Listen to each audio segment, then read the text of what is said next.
All right, looks like we're all ready to go here. I think, anyway. We've got Akuma Sabers here versus Dawn Inferno. So it should be a good one. Akuma Sabers, obviously one of our strongest teams here, sitting at the top of the standings right now. They have definitely one of the best rosters, and they definitely feel very, very confident. I agree that they are definitely one of the best teams, but sometimes that overconfidence can get you. So we'll see if they can hang on to one of their top spots. Obviously, Dawn Inferno, not a pushover. In fact, let me just pull up the standings right now and give you guys the lowdown on that one.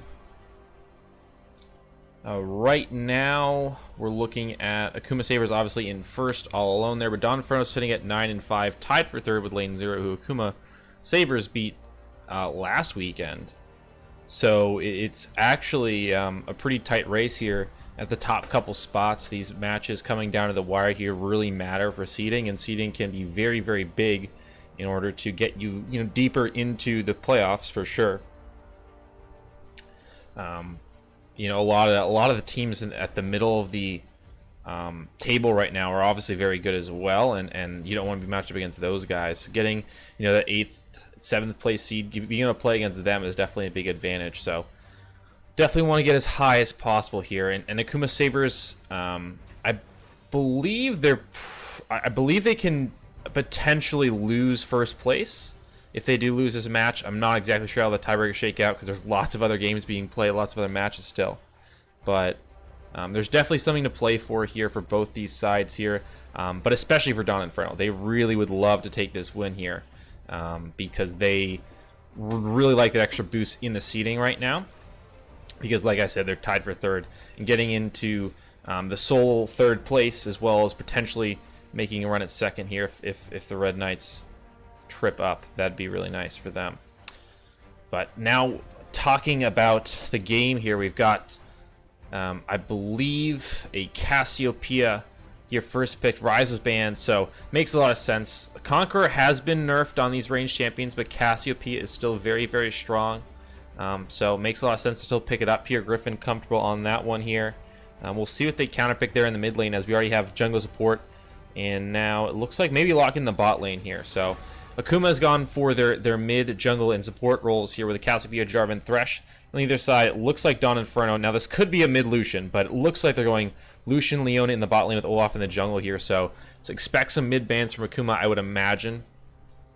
They could be making a play, potentially trying to bait Akuma into bans here. That could be Dawn's sort of strategies to bait them into some bad mid lane bans here, then put the Lucian mid up against the Cassiopeia, and then pick a different champion down in the bot lane here.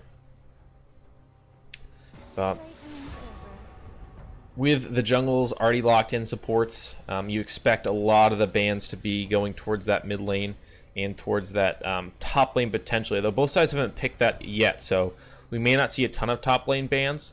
Although there is a chance you ban away certain champions to get your good matchups, right? So you want to protect your top laner here because one side is going to have to blind pick that at some point during this draft. And that obviously can put you into a bad state. Top lane, one of those swingy lanes that can get really, really bad really quick if you do allow someone to snowball on a powerful pick here. Some of the old powerful picks aren't as good now.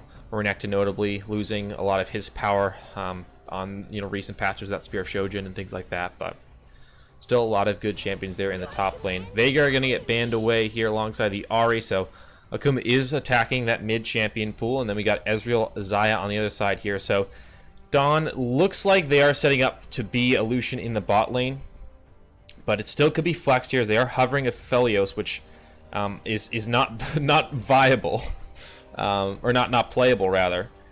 It is viable. It's not playable right now in the SFL. Diana is active. Aphelios is not, so keep that in mind.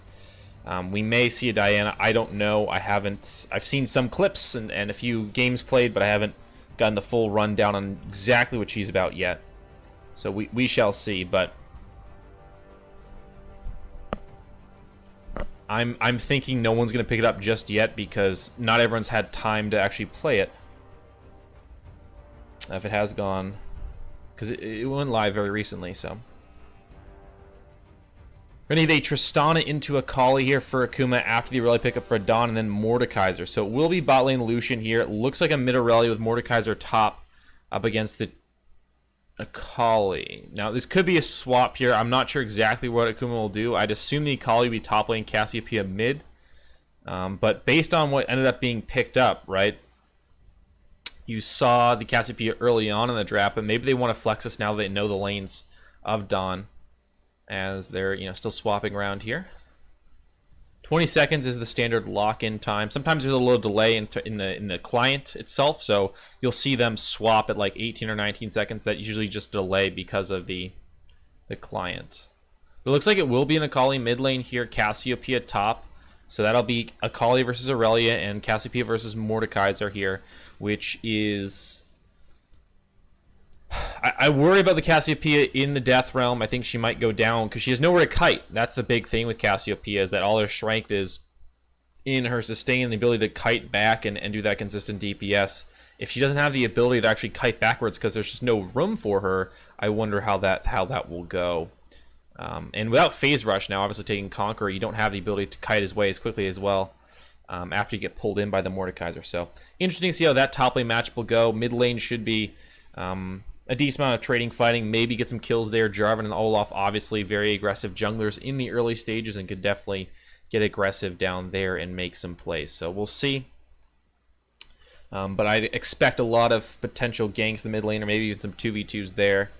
And top lane, I'm not exactly sure how this matchup plays out. Obviously, Cassiopeia should be good in the first couple levels, but you know, like a lot of ranged versus melee matchups, that can turn around later on and become really tough for that ranged champion to deal with them if the melee champion doesn't fall too far behind early. We shall see here in the bot lane.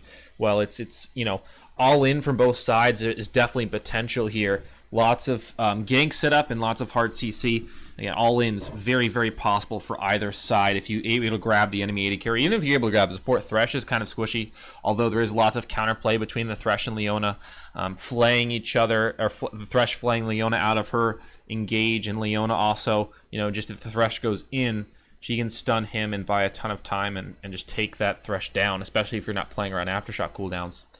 So, yeah, all the lanes can be pretty tricky here. Don't know exactly how they'll all play out. A lot of skill expression here in every position. This is definitely the kind of game you like to see because there's the potential for explosive plays on either side, and it's really going to come down to who ends up playing the match better. There's not really a massive advantage anywhere. You know, it's not like a Caitlyn Morgana lane where you're expecting those guys to win. Either side can win any lane, it feels like, especially if you factor in those junglers here. So we'll be getting into game number one in just a second here, another minute or so on spectator delay, and then we'll hop in here. Akuma Sabers versus Dawn Inferno. This is gonna be the first of 3 matches this weekend, hopefully. Don't have any other obligations, at least right now. Maybe that'll change, but we should have a match Thursday, obviously today, and then we should have one on Friday and one on Saturday. So we should have a full slate of games. None on Sunday yet, but hopefully we'll get at least 3 matches here. Get a full weekend of SFL games because this is the last weekend of regular season, if I'm not mistaken. And that's, again, pretty big for seeding, pretty big going into playoffs here. Lots of stuff still to play for. This is not one of the situations where these last couple games of the season don't matter. It's very much crunch time for all these teams. So we'll hop in soon, and then we'll get going.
While we're loading in here, if you do want to place your bets, the cookie bets, not real money, not real money bets, you can do that. The command you need is !bet space and then the team abbreviation name. So not the actual team name. You don't put the entire name. It's just the abbreviation. So for Akuma, it's AKM. For Dawn, it's just Dawn, DAWN. I don't know why they decided on that as their abbreviation, but they did. So just put that in, !bet space, the team abbreviation, space, and then the number of cookies you want to bet. And that's how you do that.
Okay, looks like we are in game now, off the races, and everyone just fanning out here in a 5-point stance. A few of the junglers seeing each other here, some damage exchanged, a ward in the river from Superstar, and some carry going to get a ward a bit deeper onto the Raptors here, as more damage going to be exchanged here.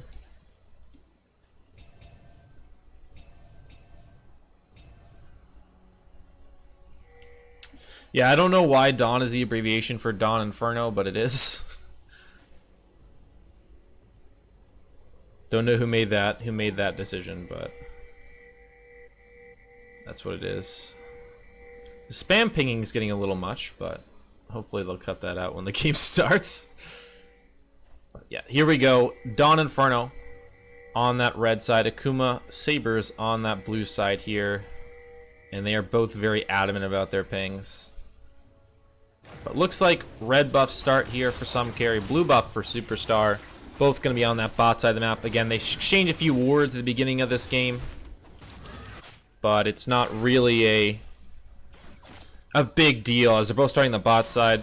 Those will probably expire before anyone gets there, although they might catch them just as they walk the top. We'll see how it goes depending on the pathing here. But yeah, do keep in mind those wards on the top side. As there was a little bit of lane swap, Aurelia is going to be going top side here. So the mid lane for Dawn Inferno is going to be laning top side on this Aurelia in order to get the matchup they want, which is Aurelia into Cassiopeia. Though that's actually not going great for them right now. The Cassiopeia is actually winning in health at the moment. As Brash with the flay, the hook, going to force out the flash. Nice level 2 advantage there for Akuma, getting the flash out from the Lucian. Nice cooldown burned early on. A little bit greedy there, trying to get that last minion to get the level 2. They couldn't even up in time, and that forced the flash out. Smart to use it defensively, though. Getting first blooded there at that stage in the game definitely can basically ruin the entire lane. As now, good ward was placed by Tatsuya. We'll make sure that that gank is spotted out from the Jarvan, who went back and got the sweeper early on after putting that first ward down. So he knew it was there, didn't get baited into a silly gank here. As Brash going forward again, the flay. This time he's going to find the hook onto Leona. Leona's Aftershock, though. I'm not sure where that Zenith blade was going. But yeah, the Aftershock just basically can't kill her while that thing's procced at this stage in the game. Sometimes even any stage of the game. Brash hook. Oh, good dash away on this pursuit. use now that he has that level 2. Compare, definitely very afraid of that hook. And Brash has been very brash in this lane. He has been very aggressive, walking forward consistently here. Some carry. Actually going to walk mid lane, get smacked by the Mordekaiser, and be on his way. Little pat on the butt as he walked through.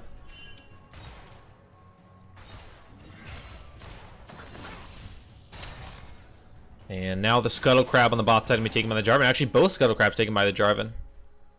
So the Olaf going for a power farming opening instead of looking for an early gank, which is, you know, the kind of the two modes Olafs go for is they either use the early game advantage to get a farm advantage on the enemy jungler, or they just go ahead and say, all right, level 3, we're ganking now, man. Like, that's kind of, you know, that's kind of the two modes for the Olaf, and obviously depends on how the early game plays out, how the lanes are going. And this time around, it just seemed better to farm out. Olaf slightly ahead, although this double Scuttle Crab definitely helps out the Jarvan quite a bit here. But he hasn't back, so he's behind in tempo on the Olaf right now, which is not good. If your laners get too aggressive, and right now all lanes are pushed up, and Griffin actually got pulled into the turret, going to take a bit of damage there, but Red Flame Evolved is still down overall in those health trades at the beginning of the game. Here, Brash, oh, flash in, double flay here, and now no flash for the Jarvan, for the Lucian, and a nice flash from some carry, repositioning the flag and drag will find the knockup, and the Lucian will die.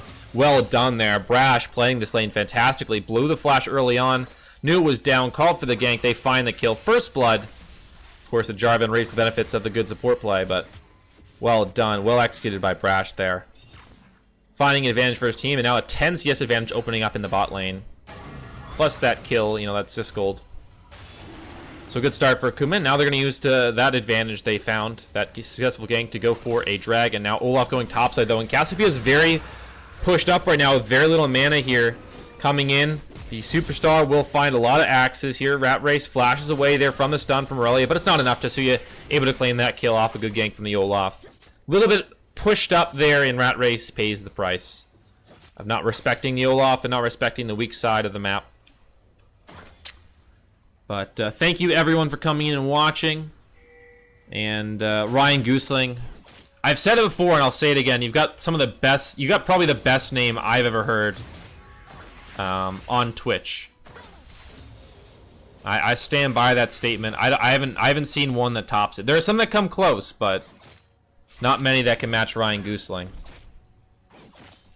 But thanks everyone for coming in and hanging out. All the players appreciate it, and of course the SFL staff does, and I do too. I mean, if there were no viewers, I'd probably still be doing this, but it makes it a lot more enjoyable when people actually want to watch. keeps the fire lit, you know, keeps the passion burning.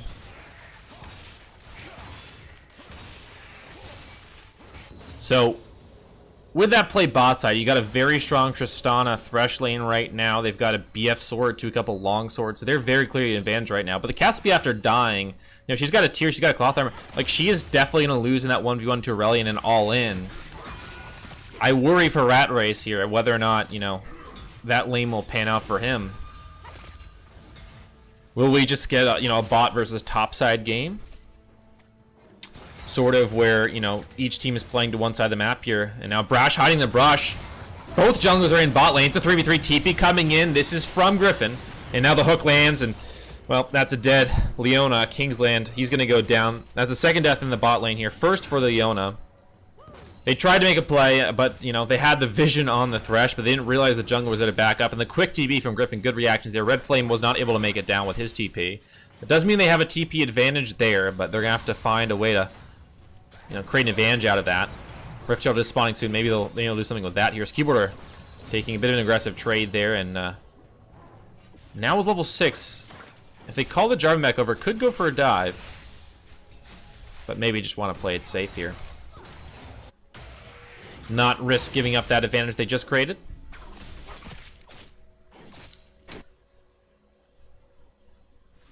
Yeah, I solo cast just because we don't have anyone else who wants to cast. So we had, hold on, Brash coming in. Good flay, but no, the hook does not miss. Flash away from Gahara. The Cataclysm comes down, and that should be a dead Lucian. It is. Some carry, though, going to go down to the turret. Kingsland getting the kill back. Well done there. Bit of miscommunication from the team when the hook didn't miss. It looked like the Jarvan kept going, but the rest of the team didn't follow up. They weren't quite expecting that one, but still Akuma gets the 1-for-1 there, which isn't terrible because the Lucian's going to miss out on this wave and continue to grow that lead there between the 80 carries. Griffin going in on Red Flame Evolved. That's a lot of damage here. Griffin going to get thrown into the death realm here. Red Flame Evolved has the turret for defense, and that will, you know, stop Griffin from going in here. And that is a big wave Lucian's missing. The cannon tanking up the turret for a long time, so we'll get a lot of those minions, but certainly not all of them here. As you can see, that mid and bot are very much in favor of Akuma right now. Top lane is sort of stabilized. It's relatively even, but the two lanes right now are losing for Dawn. They might be able to get some advantage back with his Rift Herald. That is a nice objective to pick up at this stage in the game. Definitely forces a lot of respect out of your opponent, but a quick rotation up from the bot side here. Thresh is here, Jarvan's here. It looks like Akuma's going to respond to this play topside from Dawn, and now Superstar, he's going to have to use the Ragnarok early to get away. The Death Sentence lands. He's going to take it in. Oh no, good flash away there from Superstar, and here comes a big ultimate from Aurelia, but she's already taken down. Rat Race with the kill, and now a 4-man play topside from Akuma. The 80 carry still going bots to clear out that wave, but the top turret with a second wave reinforcing will at least lose some plates. A nice rotation, a smart rotation there with the Moby Boots from Brash and the rest of the team. Well done there by Akuma, showing off their consistently strong early game performances. And Griffin now hopping in. Oh, not going to commit to an all-in this time around. But yeah, back to what I was saying. Yeah, we just don't have people who want to cast, unfortunately. There's a lot of leagues like the Sugar Free League right now. A lot of amateur leagues, and there's a lot of opportunities for people who want to cast, and they go to those other places and cast. So we don't have like a bunch of people waiting around. We used to have a lot of casters. Pretty much every game was consistently cast. A lot of times we actually had to like turn people away because we had too many people. I actually didn't get to cast some of Sugar Free League games because we had too many people. It was a good stun here from Tatsuya. In goes the Jarvan. Some carry going to get out with the Lantern, though. Nice Cataclysm. Well played by Akuma here. Superstar's going to go down. Traded junglers now. Brash, he's taking a lot of damage here. It's a 3-on-4 right now. The Cassiopeia cannot join. The TP's on cooldown. Hook going to miss. The keyboard is very strong right now, but a 3v4 is still a little bit difficult. But everyone going to back out here. So traded junglers, nothing more beyond that. As more trading in the mid lane, Red Flame Evolved still struggling in this lane here. As Superstar did secure that Ocean Drake, so that's something at least for the side of Dawn in this early game, which has gone, better than a lot of teams against Akuma. That I can say. Yeah, casters, we just don't have enough of them. We used to have a lot, and yeah, we with too many people, but now we don't have anyone else. So if anyone wants to cast, please contact me or Fallen on Discord here. As we get a little bit of brush cheese here from Capera, and he's in a 2v1. That's a death. Cuber with a brush cheese here, and there's no way Capera's getting away without flash. Well done there. And that's a tilter right there for sure. Yeah, want to cast, contact me or Fallen on Discord. And no experience required. Here's Ryris going in, finds a lot of damage. So you're burning down from the poison, flash away from the last bit of damage, and he will survive, it looks like. As the Cassiopeia, now that she's got some items under her belt, starting to do a lot of damage. Superstar trying to clear out this wave and stop some turrets from being turret platings from being taken. And like I said, Akuma has been one of our best teams this season. They're in first place for a reason. And a lot of teams have just not been able to stand up to that early game pressure, that consistent pressure across the map. The good rotations we talked about earlier on in this game have just been the normalcy for them. They haven't really been ever out-rotated, it seems, in these stages of the game. Or if they have, they've been able to recover it by taking something, across the map. As Rift Token can be summoned in the bot lane here by Superstar. His turret is actually very, very low, but there's no wave to support this Rift Herald charge. I think it will kill the turret, though. Yep, first turret going to go down, and that will be a lot of gold over to that Olaf and Lucian. I believe he was in range. Griffin now in trouble in the mid lane here, but he's going to be able to get away with that mobility. As Cataclysm down, Superstar going to pop out the Ragnarok. Some carry going to go down here. TP coming through. That's 2 TPs. The top laner is going to join As now Compare, he's cutting away from that Castle B, but now she's on caught on the other side and no support from her team here as the turret is gone. Akuma don't really have anywhere to run and except back to the inner, and that's quite a ways away, but they do disengage successfully here, although they lose a 1-for-0 there. So, you know, an uncommon result in that fight is that Akuma actually goes down straight up 1-for-0 there. Dawn doing a good job coming back on this game. Turret plating gonna leave us soon. Another 10 seconds left. I don't think any more should be taken. The Mordekaiser doesn't have quite enough minions to get the last one that was in range. And everyone, yep, gonna calm down for a little bit of time here at least. Actually, hold on 1 second. Objective timers. I always forget to turn them on. Another minute and a half for that dragon. Now turret plating's down. No Rift Herald for a little bit. Another minute. So the next minute at least should be relatively kill free. But once those, you know, neutral objectives spawn again, we might have a few more fights. We do have that Cloud Drake terrain as well. As, oh no, Kingsland caught out here. He's in a 1v3. Uses the Zenith Blade to get a little bit further away, but he's eventually just going to go down. This time Griffin's going to grab that kill. His first of the game, actually. Surprisingly. On this Akali. As first items are coming in here for the mid laners. They already got the Gunblade for the Akali. And that Rylai's here is a Brash in a 1v2. He went a little bit too hyphy over the wall here. The stopwatch going to buy some time, though. He's getting low. Superstar going to get knocked up and knocked back down. Rat Race with his, I believe that's second kill of the game. Yep, and now a turret dive on the top side. Compare is in a 1v4. He'll go down. Some carry taking the turret. Everyone will survive on the side of Akuma. Rift Herald summoning, or spawning soon. And topside turret should go down here. Topside outer. And no response right now from Dawn. They don't have anyone really anywhere to do anything about it. Everyone's coming out of base, and Mordekaiser's in mid lane, and everyone else is dead. So, no response. And that's how Akuma gets back into it. They make a little bit of a mistake bot side, you might say here. But all of a sudden they recover. Big play topside, big rotation. They come in, win a fight.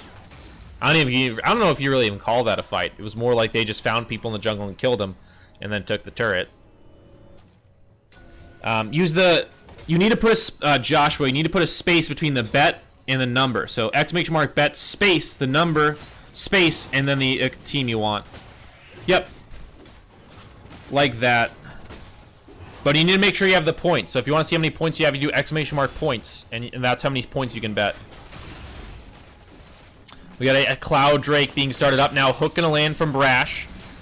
Griffin is actually on the backside. This huge flank. Oh, big Cataclysm starting out the fight. It looks like Akuma's gonna take this one. Big damage from the backline of Akuma, and already almost everyone's dead. Red Flame Evolved has some carry in the Death Realm. Flash away from some carry though. Will buy the room he needs. And now he goes back with the Flag and Drag. Good flay, and then the hook from Brash. Flash over the wall from Red Flame. And now the chase coming through here from Rat Race and Brash.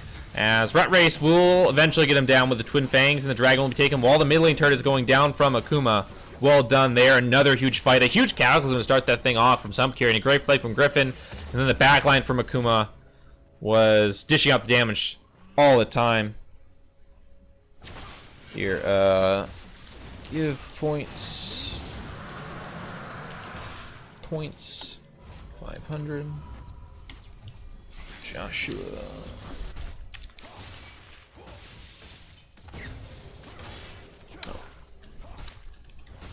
See, I don't even know the commands.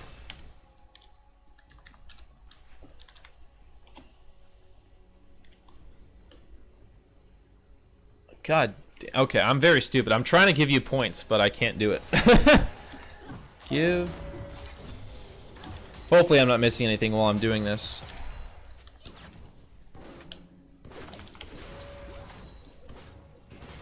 Did you get it right that time, maybe? No. Alright. Apparently, I don't even know the old commands in this chat. But good news. We had some downtime. A second Rift Herald has spawned here, and obviously a little while on the Drake, where that thing respawns. But 14-4 in kills. We got a 5,000 gold lead. This isn't the biggest lead, right? That Akuma has seen at this stage in the game. And Dawn are certainly in a state where they can recover from this. Game is not gone at all right now, but the Keyboarder and Griffin incredibly strong. Rat Race with 5 kills, the most in the game, tied, you know, with his own AD carry. They're very, very strong right now, but if you can avoid, you know, taking that bad engagement like they did around the dragon, you can certainly win a fight here. The bad news right now, though, for Dawn is that their composition is very, like, dive heavy. They got 4 melee champions. Pretty much all of them want to dive on the back line or stand in the enemy. And Lucian is kind of one of those low-range AD carries here as Griffin and Red Flame evolved in a 1v1 on the bottom side of the map. As Griffin doing tons of damage despite being in the Death Realm. He's winning this one, but Red Flame evolved. The sustain from the Conqueror will do it. The shutdown from him. Hook will miss, but the Cataclysm will not. Some carry will get the kill back for his mid laner. The extra stats you get from Death Realm really helped out there. Red Flame barely survived thanks to the healing from Conqueror. As on the top side, Rat Race will get away from potential collapse there. I swear to God, I'll get this. Give points. I think the problem is that you have an underscore in your name. That's why it's like not recognizing the command.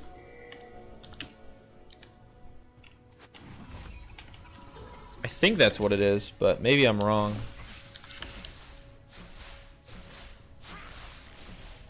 Yeah. I don't know. Because it's always worked before, but yeah, maybe it's the underscore. Oh well. I believe you just earn cookies passively by being in chat and logged into your account. So if you ever need an excuse to watch the stream, you can always just you get cookies for it. Hopefully I'll figure out after this game how to give points. But we might have another 1v1 in our hands. Red Flame is sitting in this brush here on the bot side. Death Realm is not off cooldown though.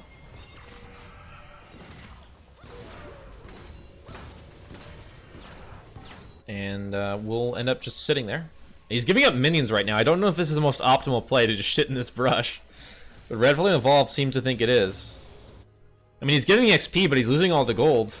Like, he just lost an entire wave to this play, and no one is on this side of the map. I think someone should tell Red Flame that that camping that brush. Yeah, because underscores generally, when you put in commands, like, screw things up, because the commands sometimes use underscores, so they just get confused. I don't know, man. My expertise is not with Twitch chat bots, to be honest. This gold lead has grown a little bit here. You see a 6,000 gold lead now. Slightly more than it was a minute ago here. Is Death Realm now used? Griffin has no support from this team this time, though. Mobility from the Akali coming in handy. And actually will be able to just completely juke Red Flame there for the entire duration of the ultimate and gets out. So I guess Akali, you just pick Akali into Mordekaiser. No way he can kill you if you got ultimate up. And Shroud, you just wait out the entire ultimate.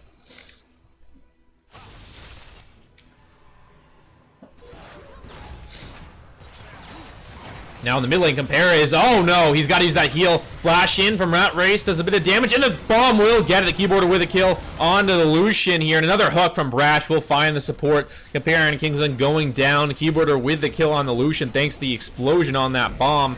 Now the inner turret will go down to summon of the Rift Herald, and that should be at least the inhibitor turret going down here, and probably the inhibitor with it. The mini wave is being thinned out, but Shelly will tank up the turret for now with a big charge in. She must get some headaches, man. That's gotta hurt. And she's gonna charge on the inhibitor. Down it goes. And die with Shelly once again. As Brash actually getting slowed up here by the axes of Superstar, but not enough undertows to kill this time around. They will walk it out. No deaths here on the bot lane right now for Akuma. Hook's gonna be used, but that's a Ragnarok flash away. As both sides didn't want any part of that fight. Ragnarok used defensively and Brash flashing out. As a Cloud Drake will be taken. Oh no, here goes the Kingsland in. They find some carry, but now there's not enough follow-up damage here for Dawn, and Akuma is giving chase. And now the Cataclysm in, the Kingsland will go down. The 5th death for him this time. as he went in, but there was no support from his team. Everyone was like, all right. Never came in. No damage there, and there's 5 members of Akuma sitting in that brush, man. Now Akuma will turn back onto the Baron. And I don't see any contest here. Superstar is backing. He's in base right now. The Baron already at half health, and with a Cassiopeia, Tristana, I don't think this thing's going to be still alive by the time the Olaf gets back out. And there it will go. Baron's down. And now, I mean, this is the spot in the game where Akuma just closes out clinically usually. They have a massive gold lead here, 9,000 gold. They've got Baron buff in their pockets, and they've got the items they really need. Obviously, you'd like to complete that 3rd item on the Tristana, and obviously the Cassiopeia as well. But really, I mean, you've got everything you really need at this stage in the game here. At only 24, 25 minutes into the game, 3 items is a luxury, not a necessity. Sometimes 2 items is a luxury, not a necessity. But Akuma are incredibly strong right now. They are relatively squishy.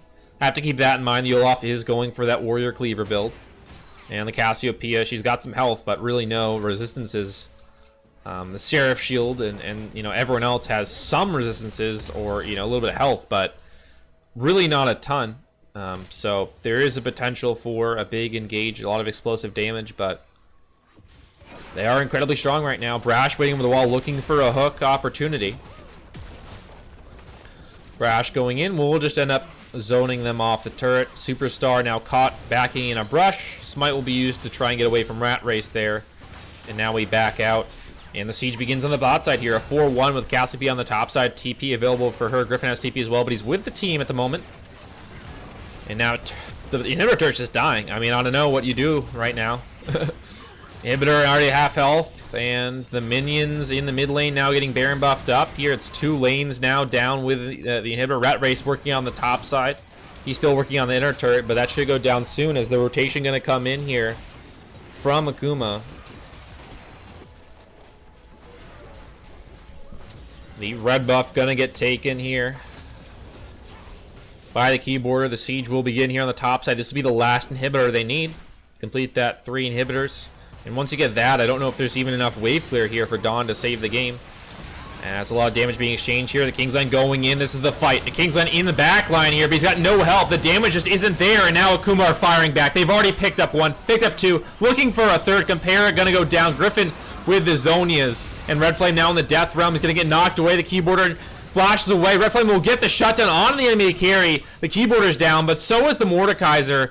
And now that Red Flame has fallen, I think that might be the game here. Rat Race coming in with Griffin, and, well, that's just going to be the forfeit. Akuma's going to win this one. An amazing game from them.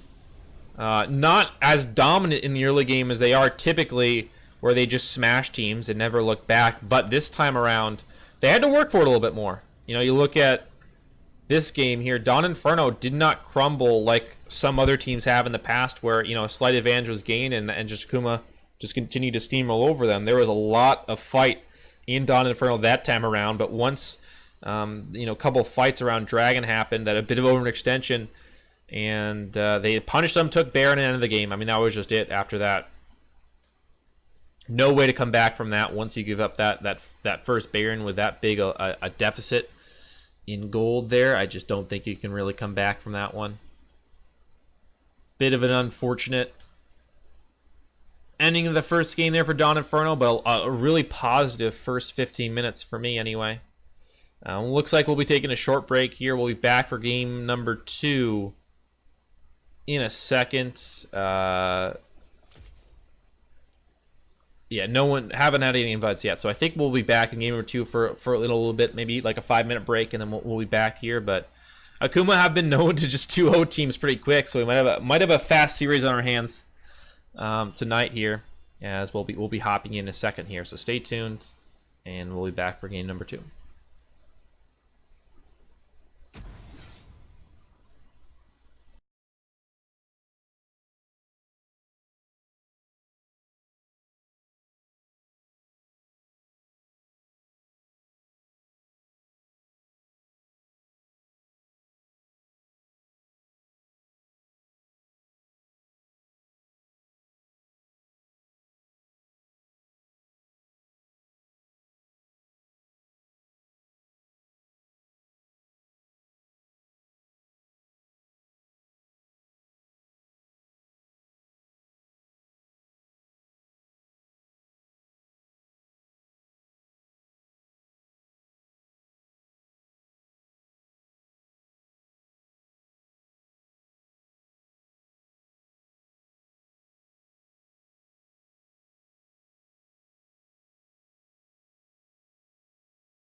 If you guys want to get your bets in, I believe they're still open, but I think they're going to close soon. Usually they close after game 1.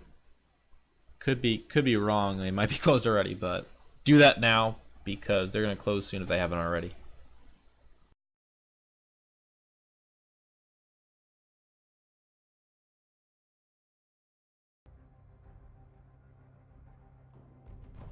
Alrighty. And we're ready for game 2 Champ Select. You've got Akuma on the red side this time around, Don Inferno on the blue. And we have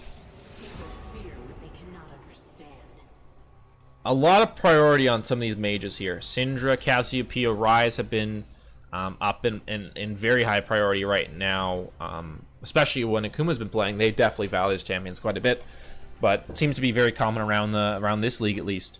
Everyone agrees those are some of the strongest champions. Of course, Caitlyn Morgana has become a lot more popular recently as well. People really value those that bot lane duo, but even Caitlyn alone, if you can get it paired with something good like a Senna, and obviously a few other handful of laners she goes well with. Thresh can be a good one as well. So those are the types of champions people have been really looking at in you know for the big priority ones.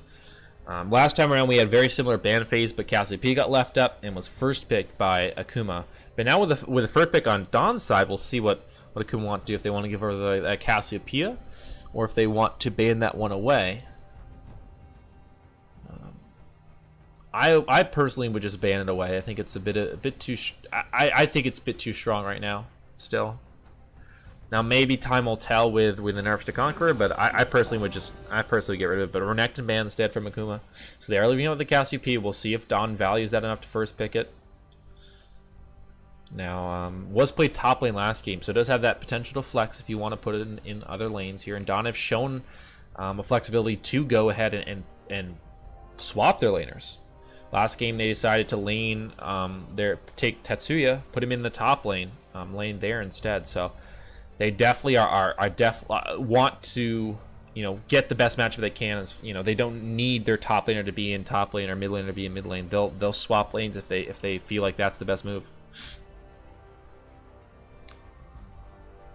But Cassiopeia will be first picked here. Aurelia was picked in the last draft and was actually laned into the Cassiopeia. That was a decision that was made by Dawn, but Akuma not hovered it, but not going to pick it. Going to go with the Zai here. Zyrakon's up and could be picked here if they want to lock that in now with 2 consecutive picks. But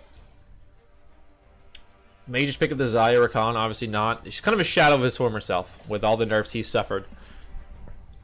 A lot of his power, that snap engage power that he had, just doesn't exist anymore. The laning phase is still good, but it's just nowhere near what it was, Like Zyrakon on release, it's crazy how strong they must have been looking back on it. Now, obviously, that was a different era because that was before 80 carries were reworked and all sorts of stuff. And then Rakan was just a ridiculous champion looking back on it. Incredible. But Nala's going to be paired with Azaya, another good combination, and offers a bit more utility and tankiness. Just overall, just more CC, more tankiness. Fits better right now, I think, in the meta. Still a very, very good support to have with you. Ezreal going to be picked up in response. A nice safe pick. And with the Cassiopeia, you have enough damage. Enough consistent damage that the Ezreal's weaknesses are kind of covered up to some degree here. Is driving going to be grabbed here by Dawn as well. So they're going to go for the jungler here, which may prompt Akuma to pick it. Although there is, of course, that soul lane's already been picked up. So we'll see what Akuma want to respond with here. They're hovering mostly junglers right now. So it looks like some carry wants to pick something into the Jarvan right now. Zac would be a pick that I've seen before into the Jarvan. It is a bit risky. It can get punished. Even, being into the Jarvan, it could still get punished. But it will be the Zac this time around from some carry, and that is obviously a concern, right? If he gets invaded, if there's priority lanes, that can be a problem here. But Akuma might feel confident in getting the lanes they need in order to protect the Zac. Although they are drafting their soul lanes a bit late. on the second half of the draft. That is a bit concerning for me. I think there's definitely an opportunity here for Dawn to punish this Zac pick from Akuma, and just the overall mindset of having a bit of more conservative jungler there. Yorick going to be banned away first from Akuma. And then we get Dawn now. Probably going to ban out a solo lane here. Don't know which one it'll be. Will be the Vladimir, so didn't commit to either solo lane, just banned away a Vladimir here and Kled on the other side. So Akuma attacking the top lane. Dawn thinking things through here. There's not too many hybrid laners. Akali is a hybrid laner that can be played in either solo lane. That could be a really good ban here from Dawn, I think. They're going to ban away the Diana instead. Which, you know, not a bad option either.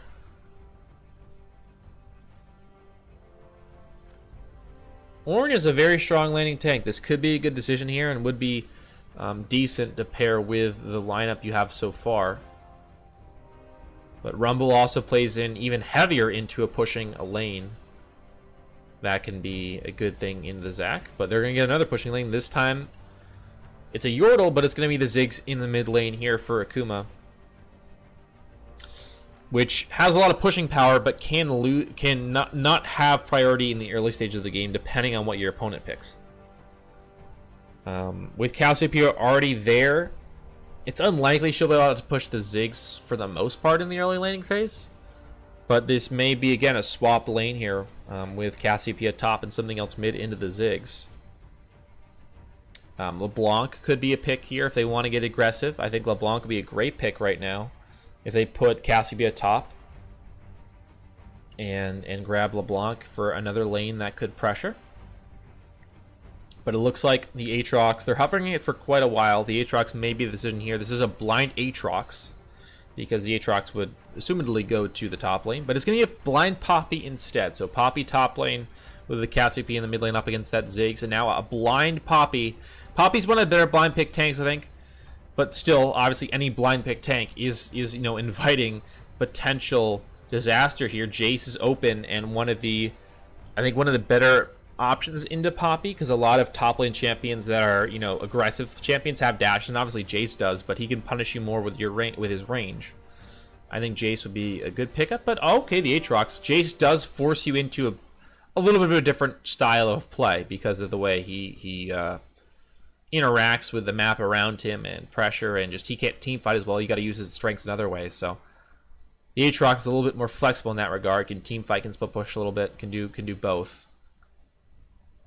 But I think we'll have a bit of a rougher time laning in the Poppy. But Rat Race feeling confident on the pick here, and we'll go for that. So now you don't have massively high priority lanes from either side.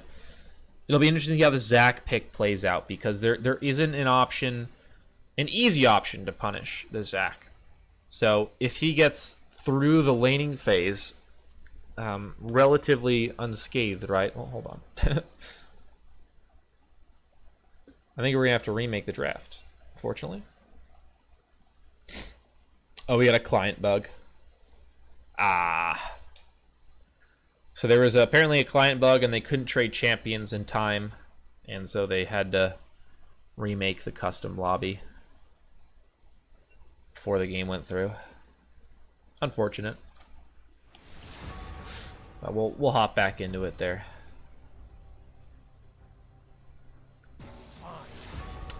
But as I was saying, there's not as easy an option to punish the Zac now, because you didn't draft such high priority lanes that you can consistently invade. You don't have like a champion like an Olaf. You pick the Jarvan, which was a fine pick at the time, but Akuma responded with that Zac, which made a lot of sense. So both sides made logical decisions, but now you're in a situation as Dawn where you don't have the tools necessary to punish the Zac. So what are you going to do? I think the option really is to not look at the Zac any longer, but just to go ahead and look for ganks aggressively as, you know, the Jarvan, you know, superstar as the Jarvan. Just look for more ganks in the early game. When some carry played the Jarvan last game, he was not super aggressive with the ganks early on, but to take double Scuttle Crab instead of farming out, and Zach, like Olaf sometimes does, looks more to just kind of farm, just full clear his first time around, get a back in, and then he'll have enough points in Elastic Slingshot to actually start making ganks possible. And, then you really start to see the power of the champion once you get farmed up and you can get things going that way. But the Jarvan is sort of ready to go level 2-3, so I think you're definitely going to see a much more active Jarvan this time around in terms of trying to make a difference in lanes. And then, that'll be the way that they find an advantage. Dawn does, I should say, instead of, attacking the jungler this time around, which is always kind of the thing that comes to my head anyway when I see a Zac picked.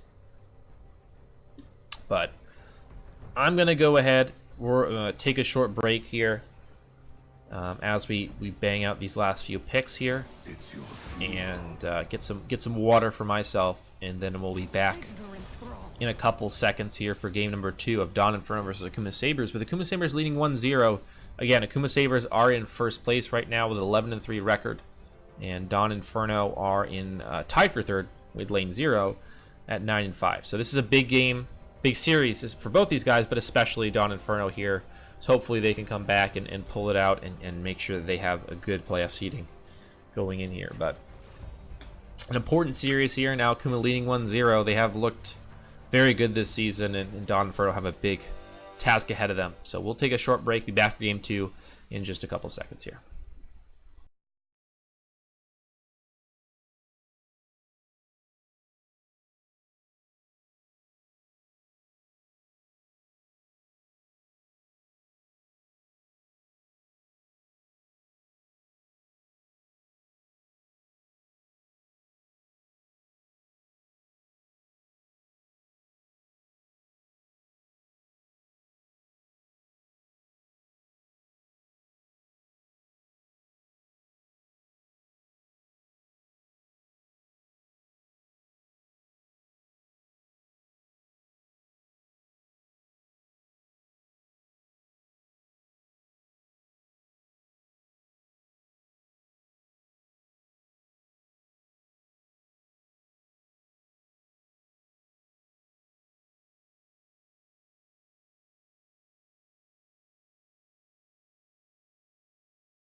to Summoner's Rift.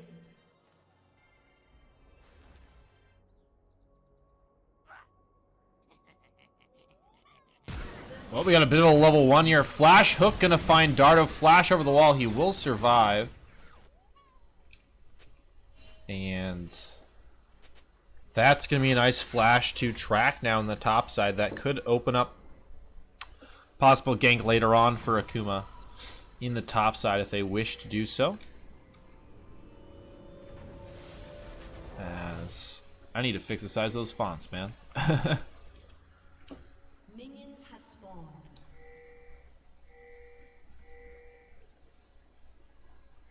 So we'll get that sorted out here. There we go. All good. And now we're going to start without a flash on our top lane Poppy, but otherwise pretty even here. As actually, hold on. We got a Zac going to go ahead and start on the enemy Wolves here. This is a red side Zac starting on the blue side Wolves. I don't see this every day, man. You don't see this every day. 2 wards currently on both blue buffs for the side of Dawn Inferno right now. Dawn's also not capitalized. Probably should do that. Alright, there we go. But the Zac is starting out with the Wolves into Gromp on the enemy side of the map and looking for the blue buff, I would assume. Now the Jarvan moving into the enemy side of the map, and he'll steal away that blue here. So it looks like it'll end up being a vertical pattern here, as now 3 camps have been stolen away from some carry, and it looks like he's making his way back over to his side of the map as well. So both junglers currently on the red side of the map, I guess. I mean, like, I don't really know what's exactly going to happen right now, because neither jungler can really get to each other very easily. So I guess we're just going to clear each other's jungles in a vertical pattern. I don't know if this will be the continued pattern for them consistently, and will end up just being in a vertical pattern for the majority of the early game here. But though it started off so weird because the Zac started on the enemy side. It wasn't like he started on his side and then went up and they started vertical jungling that way. So it's kind of an awkward setup here, as Rat Race actually winning in this top side considerably.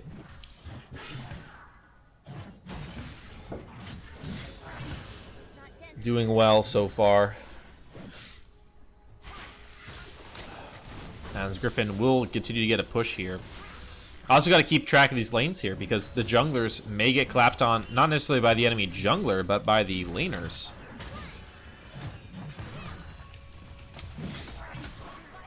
Yeah, it's I'm just curious as whether or not it will happen, the vertical jungling pattern will happen on the second clear, because you don't have the timers necessarily, right? If you're the Zac, you don't have the timers. The Jarvan probably does, but the Zac doesn't have the timers on his bot side camp, so that can create a bit of a rough scenario potentially. He's a hook gonna land here. Now Brash in a bit of trouble here. He's gonna get underneath the turret. The heal gonna save his life for now. Back he goes in, and now a lot of damage being put down on the Capera. The heal flash away. Cuber will flash in, and now it looks like both AD carriers will trade their summoner spells, and it'll end up just being Brash going down.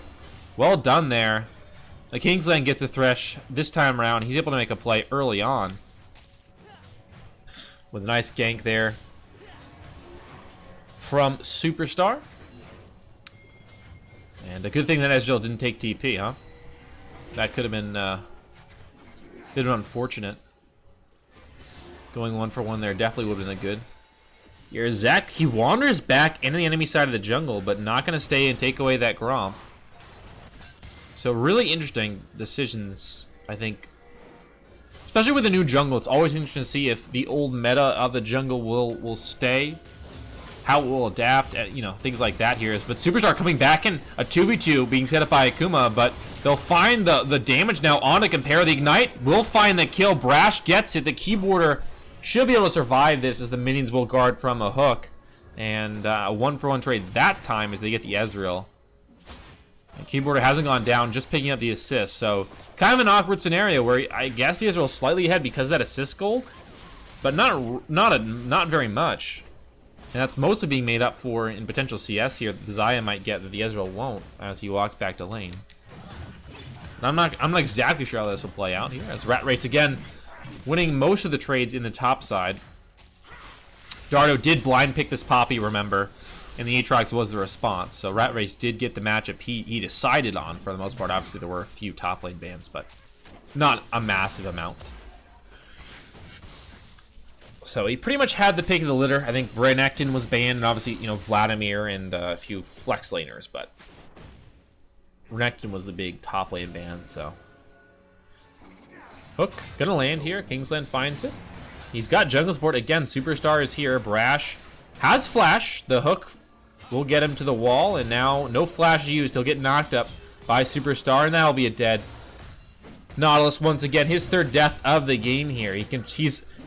Brash is all the kills in the game right now. He has the kill for his team, and he has all 3 deaths for the enemy, for his team, but also all 3 of the kills for the enemy team. So he's all 4 of the kills right now is Brash. Like that's just it. That's just the entire game right now is him. Which is, I mean, it's impressive. You're the kills and the deaths, I guess. That I will say. It's better than just being all the deaths and none of the kills.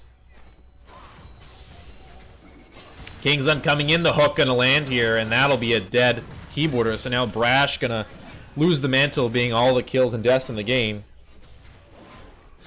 And this is bot lane struggling right now. It ended up being a completely vertical pattern with Superstar just hanging around the bot side of the map the entire early game. And that has really just propelled his bot lane to winning this lane. I think, you know, left to their own devices, it would have been very even, potentially even in favor of Keyboarder and Brash like it was last game, but this time around, Dawn put some emphasis on that with their jungle pathing, which kind of worked out serendipitously for them because the Zac started on the enemy side of the jungle. It wasn't the other way around. And now a gank from the Zac, as we talk about him. Stretching Strike will land, pull back will, the bomb. Gonna find a bit of damage. Tetsuya will flash, but they won't get the kill. Yeah, it ended up being very serendipitous where that wasn't set up by the Jarvan, but he ended up profiting from it, or at least for his team, as now a lot of damage being exchanged between the top laners' ultimates being channeled, and in the end, they will just disengage, it looks like, with their ultimates now on cooldown. Or Rat Race's ultimate will time out shortly. And the Kingsland coming in for the mid lane gank. Flash in, Flay. Griffin uses the bomb. He actually goes the wrong way, though, and will die to the auto Superstar, who's going to get his second of the game here. Only 8 minutes in, and we've got 6 kills already. Not the bloodiest game ever, but pretty close. Here's Rat Race and Dardo coming in, exchanging autos, and Rat Race, oh, he's very, very low. Flash in, the auto will get it there, the last one from Dardo that he needed here. He's down 20 CS, but he's found his solo kill on even items. Actually slightly down in items, not massively, but a slight disadvantage there. He's able to find the solo kill, not even a jungle gank there. Well done. Superstar was there, but not needed. And didn't even get an assist there. So an interesting start to this one here as Rat Race now TP's back in looking for the kill, but the gank from Superstar. Rat Race, he's found a bit of healing, but not enough. Flash away from the Cataclysm, flash in from Superstar, he will get the kill. And now that lane and top lane, which was a big advantage, is going to be potentially a disadvantage in the coming moments here, as Poppy has now overtaken the Aatrox in gold by just, you know, only 100 right now, but they're going to lose that entire wave to the turret as he respawns and walks back to lane. Game 2 from Akuma looking not much like themselves, honestly. Sometimes you'll have this with Akuma where they'll win game 1 and then they'll goof it off a bit in game number 2. You know, playing with their food a little bit here and then pull it back together for game number 3. But this game number 2 is so one-sided that I don't even know if it's them just having fun, because this is a big deficit for them right now. When you're only 10 minutes in the game, you're down 7-1 in kills, and the gold is about 2,500. It's a pretty meaningful advantage here. This is nothing to be scoffed at. I mean, they are well and truly behind right now. Kingsland looking for a yank in mid lane again. He has the box available. No flash, but ignite. No flash from Griffin. Bomb gonna be used, and will dodge out on the death sentence. The satchel charge there really came in handy for Griffin, and now Rat Race and Dardo will be going out again, and a level advantage here for Dardo. Infernal Chain's gonna be used. Dardo gonna find the knock up onto Rat Race as World Ender is used, fearing those minions here. In comes Some Carry. The Elastics will not find anything here, but Dardo going back in on Rat Race finds a bit of damage here. Now comes Superstar in. He's gonna join the fray as Some Carry gonna use the Let's Bounce to bounce everyone away as he runs back to the turret. Still has passive available. Bomb coming in from the Ziggs. The long distance ultimate will not find any damage as he walks back to his mid lane. And in the end, the 2v2 will result in no kills this time around. Hook gonna land in the bot side here. Rush and Kingsland going at it here, trying to get a bit of revenge here as Cuba are going to use the Featherstorm to dodge out on the ultimate to drop Barrage from Compera, and now Compera should be able to run away, but he's lost his support. The 2v2 win this time around from Akuma after struggling a bit in the beginning of game number 2, and now Compera is he's standing up to the fight here. Keyboarder will die there. Compera with a huge play in the 2v1, and now here comes the Cassiopeia. Brash, well, he's trying to run around to the Tri-Brush, but the Cassiopeia is here. Tetsuya will get the kill, so unfortunately Ezreal doesn't get the 1v2 double kill, but he does get the 2v1 outplay, and then the Cassiopeia gonna secure that kill on the roam from the mid lane. So Griffin will be ganked again here. Another Cataclysm gonna go down, and Griffin will just die. No flash, and that charge on cooldown here is now, stunned up Zac. Gonna go into the passive. Bloblets coming down. No TPs available as Griffin is dead. And that will be a dead Zac through the passive. 5 kills for Superstar. Tetsuya with his second. And this game, I mean, we're only 12 minutes in, but it's already looking a bit rough here for Akuma. And this isn't a deficit you easily recover from. You know, you don't just turn it on after like, hey guys, we were just trolling. We were just kidding around. They dug themselves a hole that they may not be able to get out of, even if they start taking the game super serious right now. But I mean, this is one of the weaknesses I think that Akuma has to face, which is sometimes they can get a bit overconfident. Now, maybe this won't happen come playoff time, but in the regular season, it has been a bit of a pattern for them to go ahead, smash game number 1.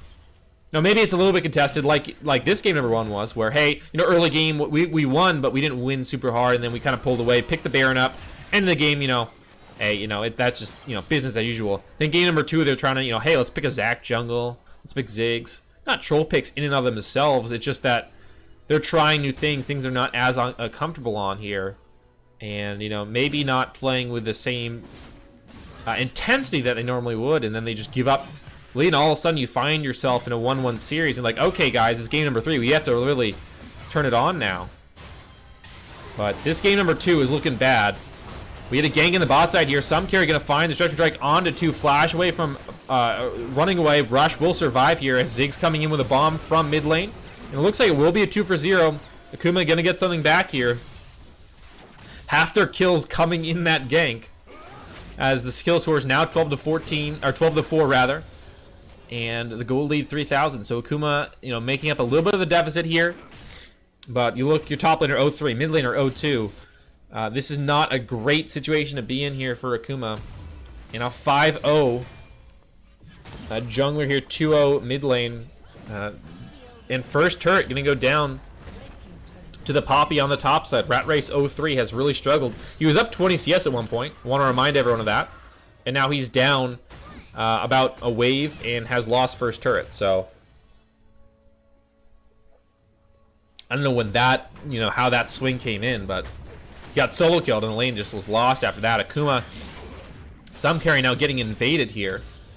Tetsuya coming in with Superstar. Griffin TPs to the mid lane turret, and that'll be a lost red buff, but they at least do save the life of some carry and his flash.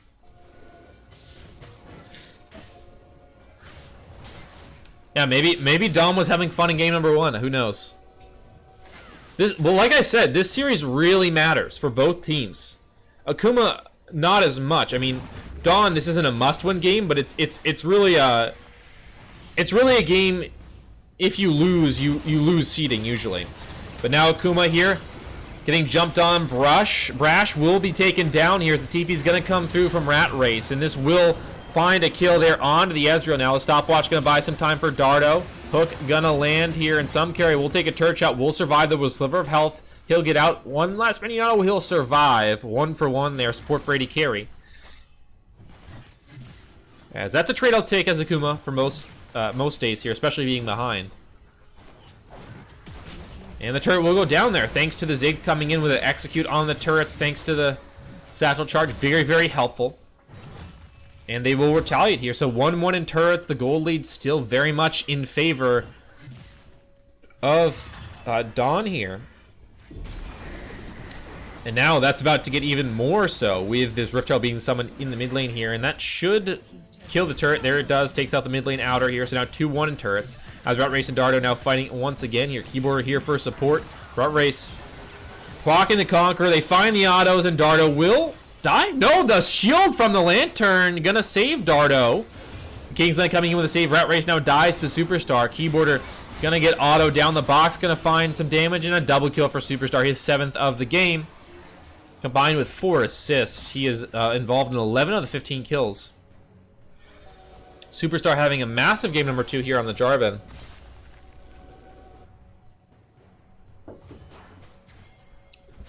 (15-5) in kills, and the goal lead is surpassing the 4,000 mark. Satchel charge used from Griffin here, and I think this Ziggs is probably dead. Kingsland, no, the hook will be absorbed here by the Zac. Let's Bounce used. Aftershock proc. Brash is here as well. Going to throw the ultimate down on Tetsuya. Cataclysm in, only trapping Brash, who will flash out. In the end, no one will die. The Ziggs will survive thanks to his teammates. Let them summoner spells and ultimates used. Ziggs and Nautilus using their flashes.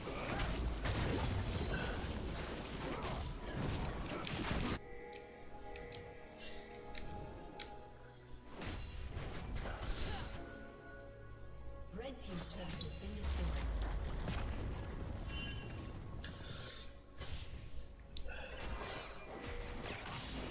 So now we have an Inferno spawning on the bot side. I don't think you can contest this really if you're Akuma here. I think Dawn just gets this Inferno, no question, and that will be the case.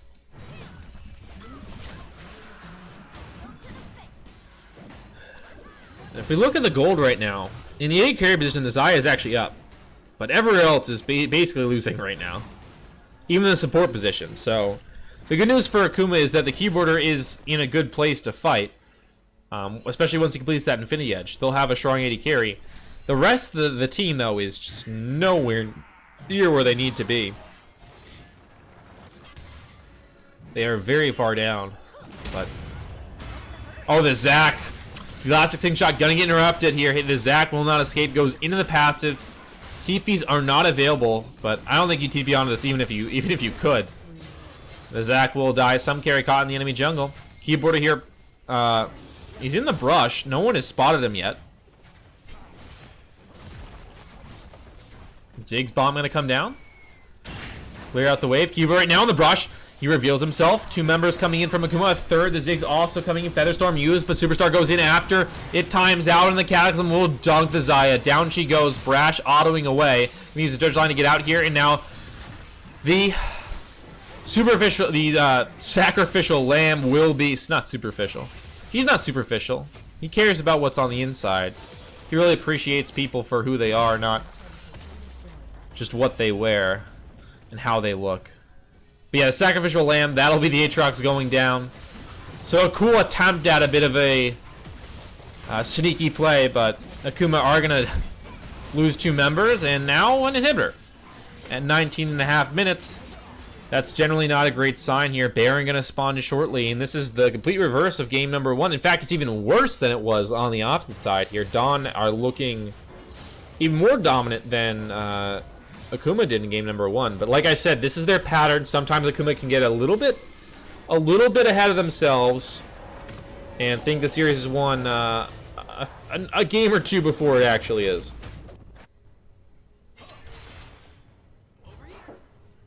But this is still the regular season. They could be one of those teams that just turns it on in the playoffs, and there's a whole different mentality, mindset, as they are guaranteed for playoffs.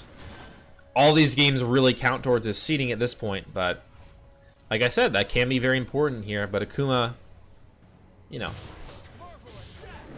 They like to have a bit of fun.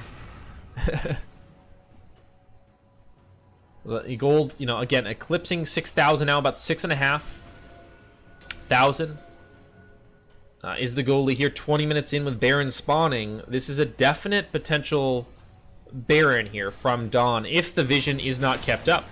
You have a Cassiopeia like game number 1 that Akuma had access to, and that really burns down a Baron pretty quick. They don't have, you know, the consistent damage AD carry like the Tristano is. I mean, Ezreal puts out consistent DPS, but not massive here. In fact, we have a very interesting Ezreal build here. It's Essence Reaver Ezreal. No tier, Essence Reaver Ezreal. I didn't even see this. Essence Reaver into Triforce for Ezreal. No tier whatsoever right now. Didn't even see this. With Berserker Greaves. So he's going to have 40% CDR. In fact, he does now. Yeah, I haven't seen this in a long time. It's press the attack Ezreal as well. To be honest, I didn't even look at Ezreal items because I just assumed he was building tier. But that's pretty wild. You don't see that every day. Maybe this will be the new build. I don't know. But Compare, I think so, as Dardo zoning people away from the Baron here. Baron half health. Ultimate going to come in from Brash, and they will find the knockup, but these Poppy's buying so much room here. In fact, the True Shot Barrage will find the kill. They're on to the Zai here. Shift over from Compare. He's finding the autos here. Griffin coming in with a lot of damage there on to Compare. Double kill for the Ezreal, and make that another one. Triple kill for him. Flash in from Kingsland. Move force to flash out from Griffin. He's the only one left alive. Superstar going in on the inner turret in the mid lane here. They're looking for the clean ace. They will get it. Kingsland credited with the kill. And now Baron buff over. It looks like this game might be as well. The inner turret going to go down. The inhibitor will surely fall as well off the back of this push. And the Baron minions coming in here with 4 members of Dawn Inferno. And like I said, sometimes Akuma gets a bit ahead of themselves. This will be the second inhibitor that will go down. The push will stop there, but Dawn Inferno are looking towards the top side. I mean, it feels very eerily similar to game number 1, except even more dominant in favor of Dawn Inferno. But a complete reverse. I mean, this is just a stunning turnaround. As Brash will face check that brush. Flashing over the wall will survive, but now has barely any health and will certainly have to go back to base. There is a Infernal Dragon up. Oh, shift over the wall here from Compera, and the damage he's putting out is pretty nuts. At this stage of the game, he has enough for Triforce, so he definitely wants to go back and get that, but looks like that'll be the option after they take this Infernal Dragon. As the Ziggs will interrupt a few backs there. But a slight inconvenience at best for Akuma. And now the Triforce completion. It looks like it'll be a second crit item here, the Infinity Edge for the Ezreal after this. So he's leading. It's a new build, but it has a mana sustain with Essence Reaver to actually, you know, be able to use Ezreal's kit. So a cool, interesting build, but really working out for them. They have the Infernal Soul as well, so even more damage if what they were putting out right now wasn't enough. And this game looks to be out of Akuma's hands now. I don't think that they can do much, really. It's going to come down to his mistakes from Dawn Inferno. That's the only way back into it at this point here, with the Baron buff push coming through here. They've still got a decent amount of time left on it. With 2 super minion waves, I don't know how you wave clear this here. As Superstar gonna get jumped on, Guardian Angel available, he'll get put into it, but will revive shortly here. As you will get hooked out of it, down he goes, a big shutdown there. Brash will die on the front line. The Zac now with passive, he'll fall into it. No, flash away, he will fall into it now, but underneath the turret. Bloblets are being chopped away at 1 left, and Compera will get the kill. True Shot Barrage gonna hit 1, Rat Race taken low. The minions will get cleared out though, and it's a 2-for-1 trade here. Jungler for jungler and support. So a nice team fight there from Dawn. It's not a massive win, but they have the advantage they need. Baron buff has timed out, but they're still powering away on this turret. As Dardo going in, finds a stun. Big stun onto the Zaya. Kingsland steals that kill. Keyboarder down. And without him, I don't know if he can even clear the minions here. The Zig's low on mana. He can't even cast the spells necessary, as the last inhibitor will fall. The bottom lane inhibitor will respawn in a minute or two. But Griffin now gonna have to use the last of his mana to get away from a King's Land. Right, Race going in 1v2, make that 1v3 here as now the team's coming in from Akuma to support. Last shot in for some carry, the stretching strike finds 2, but now the Aatrox is dead, shut down from Brash, but Campera has the opening to find the damage. He'll find the kill onto the Nautilus here. Now Tetsuya coming in to support some carry, trying to find escape with the Elastic shot, but he'll go down. Campera now shifting in on a Griffin, flash in, stun from Tetsuya, double kill for the Cassiopeia. The True Shot Barrage sails wide as the keyboard comes back in with full health. He's 1v4. And now shift in from Campera. Featherstorm comes in. Big shutdown from the keyboard. He's kiting away from Superstar, but the autos are there. And now the dash from Redardo. The kill, the ace, gonna come through. And Akuma will lose game number 2. A massive comeback from game number 1. Dawn Inferno show they're here to play. You gotta take them serious, otherwise you're gonna lose. And game number 2, we'll go over to them. 1-1 is the series now. And to game number 3, we will go. Akuma now maybe called it quits a little too early. And we're going to make a full series tonight here. I thought maybe we'd be a bit quick. But no, Dawn Inferno say no, and we'll be going to game number 3.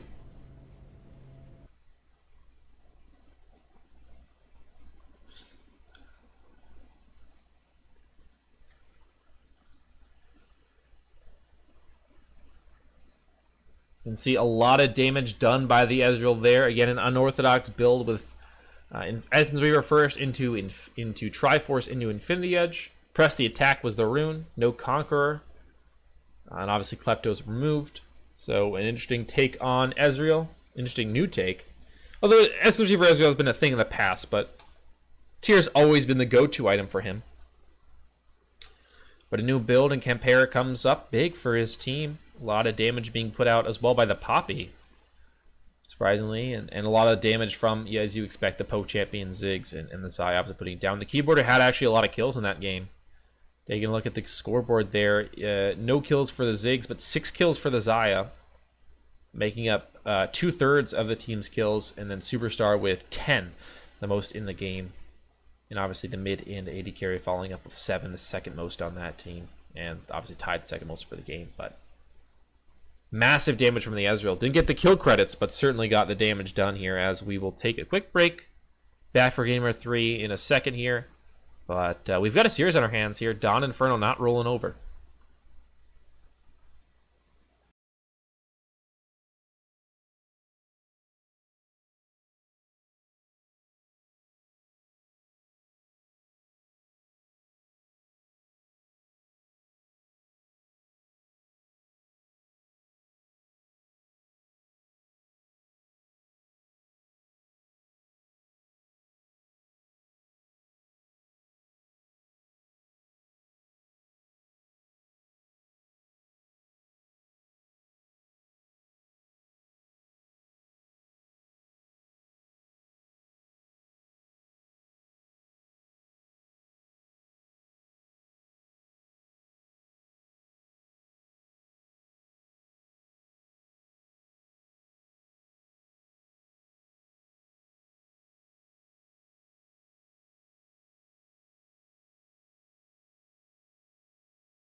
All right, we're back. Game number 3, Champ Select.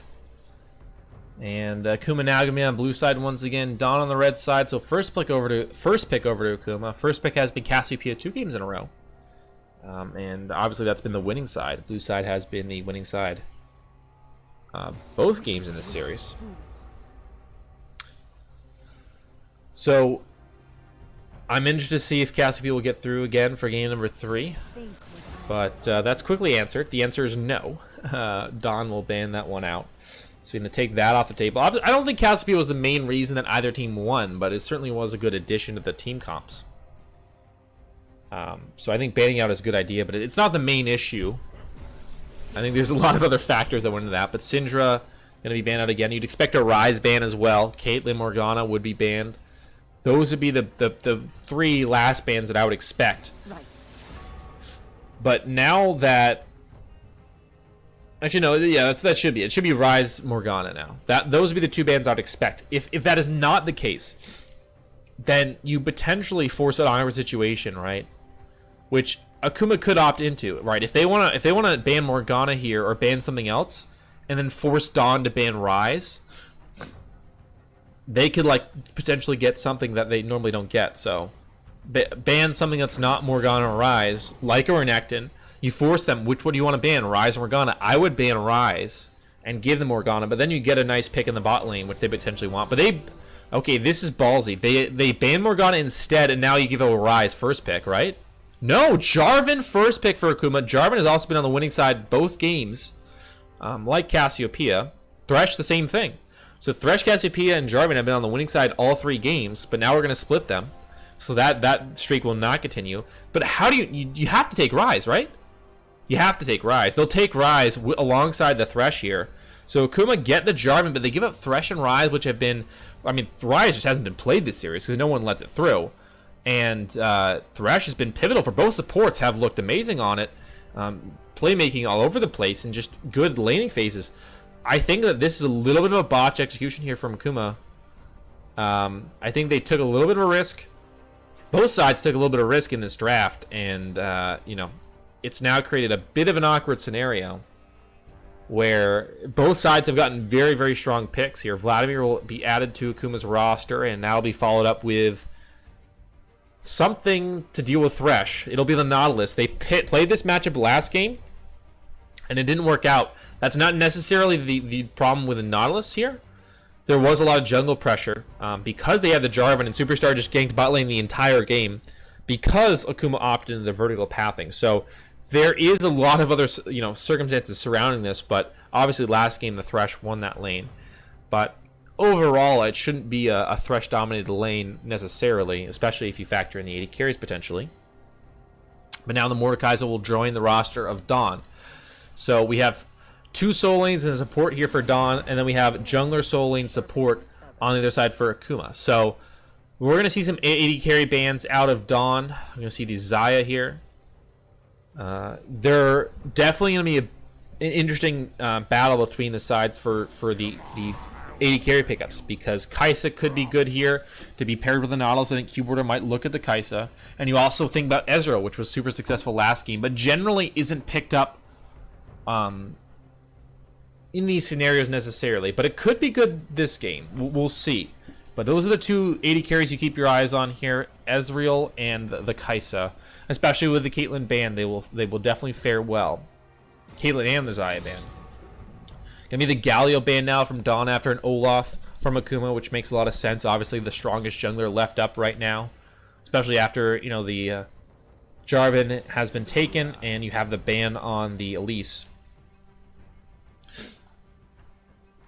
And the Graves last ban. So double jungle bans here out of Akuma on the second rotation. And now you have to blind pick something generally. Or no, you don't have to. Excuse me, you don't have to blind pick something. You can counter pick jungle, but now you have to blind pick something for Akuma. So they'll pick the Kha'Zix into the Jarvan matchup, and now you have to blind pick 80 carry or a soul lane. Potentially.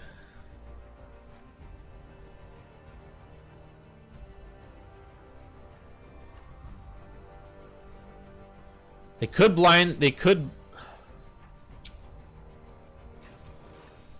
Yeah, because I'm wondering if this would be a bot lane rise. I think not. I don't think there's any chance of that. I was trying to think if they would swap it, but no, I don't think that'll happen here. So it'll be Tristana, Orianna. So a very stable last couple picks here with the Tristana, which will pair well with the Nautilus, give you some all-in pressure, as well as just be a consistent scaling source here. And it looks like that'll be the option this time around from Akuma. Is a more steady scaling lineup here with the Vladimir, Orianna, Jarvan, Tristana, and Nautilus. On the other side, we now lock in the Kai'Sa, which is one of the AD carries I was talking about.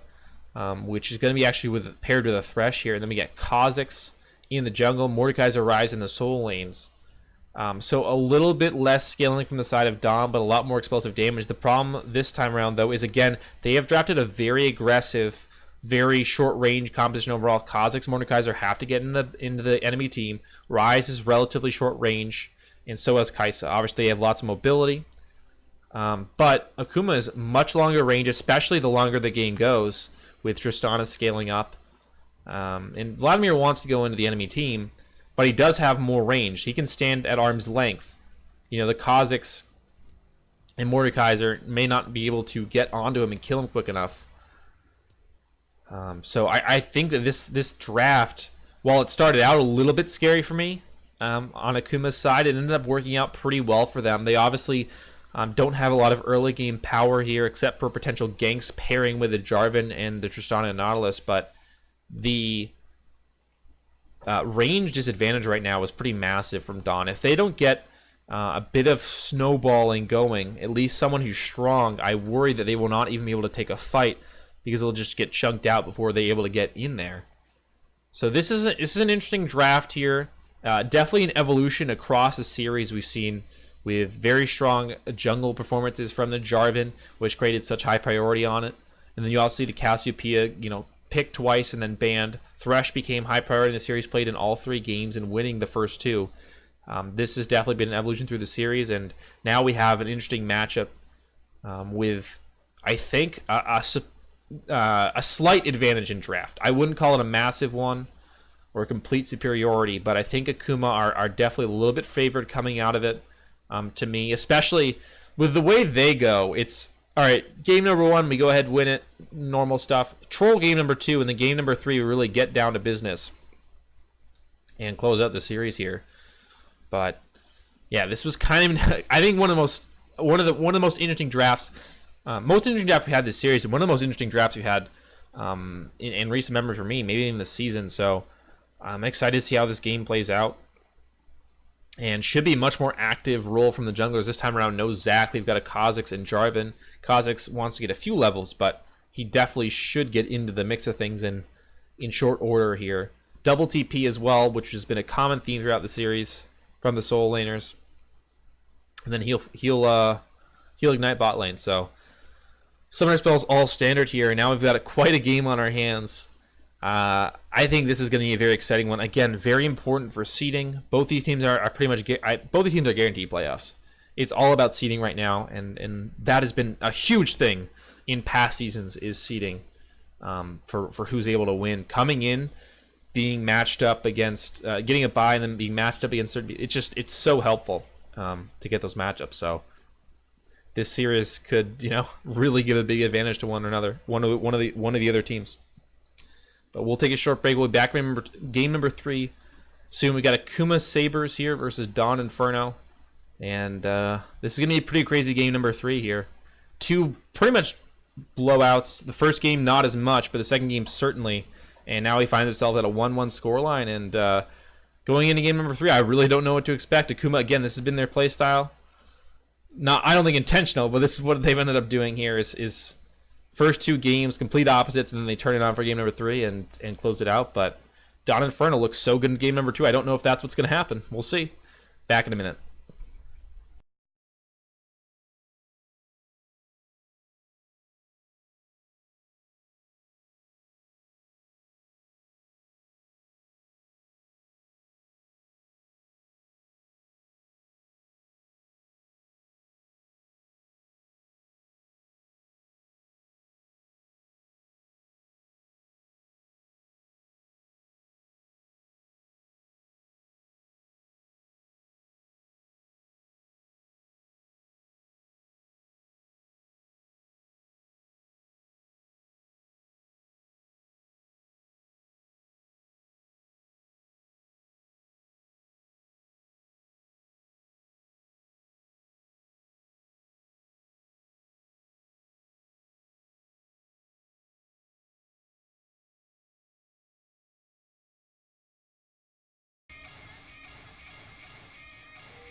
And we're back for game number 3 here. Akuma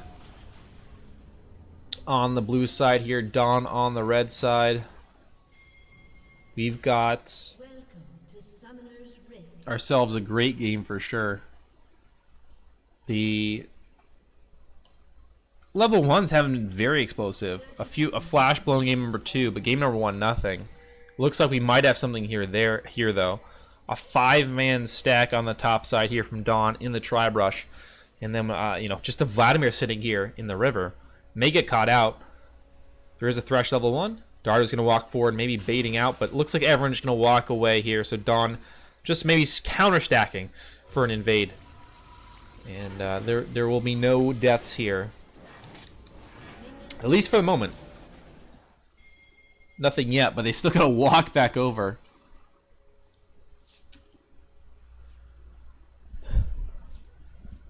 But yeah, neither side going to end up doing anything crazy overall. So we'll start the game even here in game number 3. Red buffs start mirroring each other. The junglers are, and with the new jungle, of course, we talked about earlier. Last week and earlier today, I believe, 3 camps gives you level 3 here. So a lot more opportunities to play to a certain side. Your path can be a little bit more flexible. A lot more options now in the jungle. It looks like, though, the Kha'Zix going to the Krugs and the Jarvan going red straight to Wolf. So it looks like the Jarvan wants to get topside soon to look for something there. And the Kha'Zix just wants to get that XP going, get the farming going, which is expected. The Kha'Zix generally not very good level 1 and 2. Level 3 he gets a leap, but he's not very good in the 1v1. At level 3, that's just not really his strength, unless he's up against a weak jungler. Certainly, if you're up against a weak jungler, you can fight level 3. But Jarvan is not a jungler I would consider weak at level 3, so that's not really a match if you're looking to fight early on. You're looking to get those spikes as Kha'Zix. Get that warrior completion, that Duskblade, the level 6 mark as well for that first evolution and ultimate. It's big. As trade coming in on the top side, Dardo the Conqueror, consistent damage proccing is massive here. Power Transfuse, though, will even out that trade somewhat, as the hook will land here onto the Kai'Sa in the bot side. And a lot of damage thrown down. Akuma taking a good trade there. Compare down below half health and will have to chug all those potions. But both AD carries have biscuits. You see a lot of biscuits right now for both sides. Taken for this landing phase is Dardo. Once again finds the pull in a rat race. Good sidestep there on the Obliterate, but Rat Race taking a lot of damage. Here comes some carry. Power Transfuse from Rat Race. He's already got the pool used up. Some carry now coming in for Dardo. Dardo has nowhere to run. Has Flash. Flag and Drag. Gonna be... No, not used. He just finds a Q, and then the Flash in. First blood from Rat Race. Beautifully played gank there. Now the problem is on the bot side. Jupiter flashing in here. Gonna find the execute. He will get it. Will get the reset on the jump.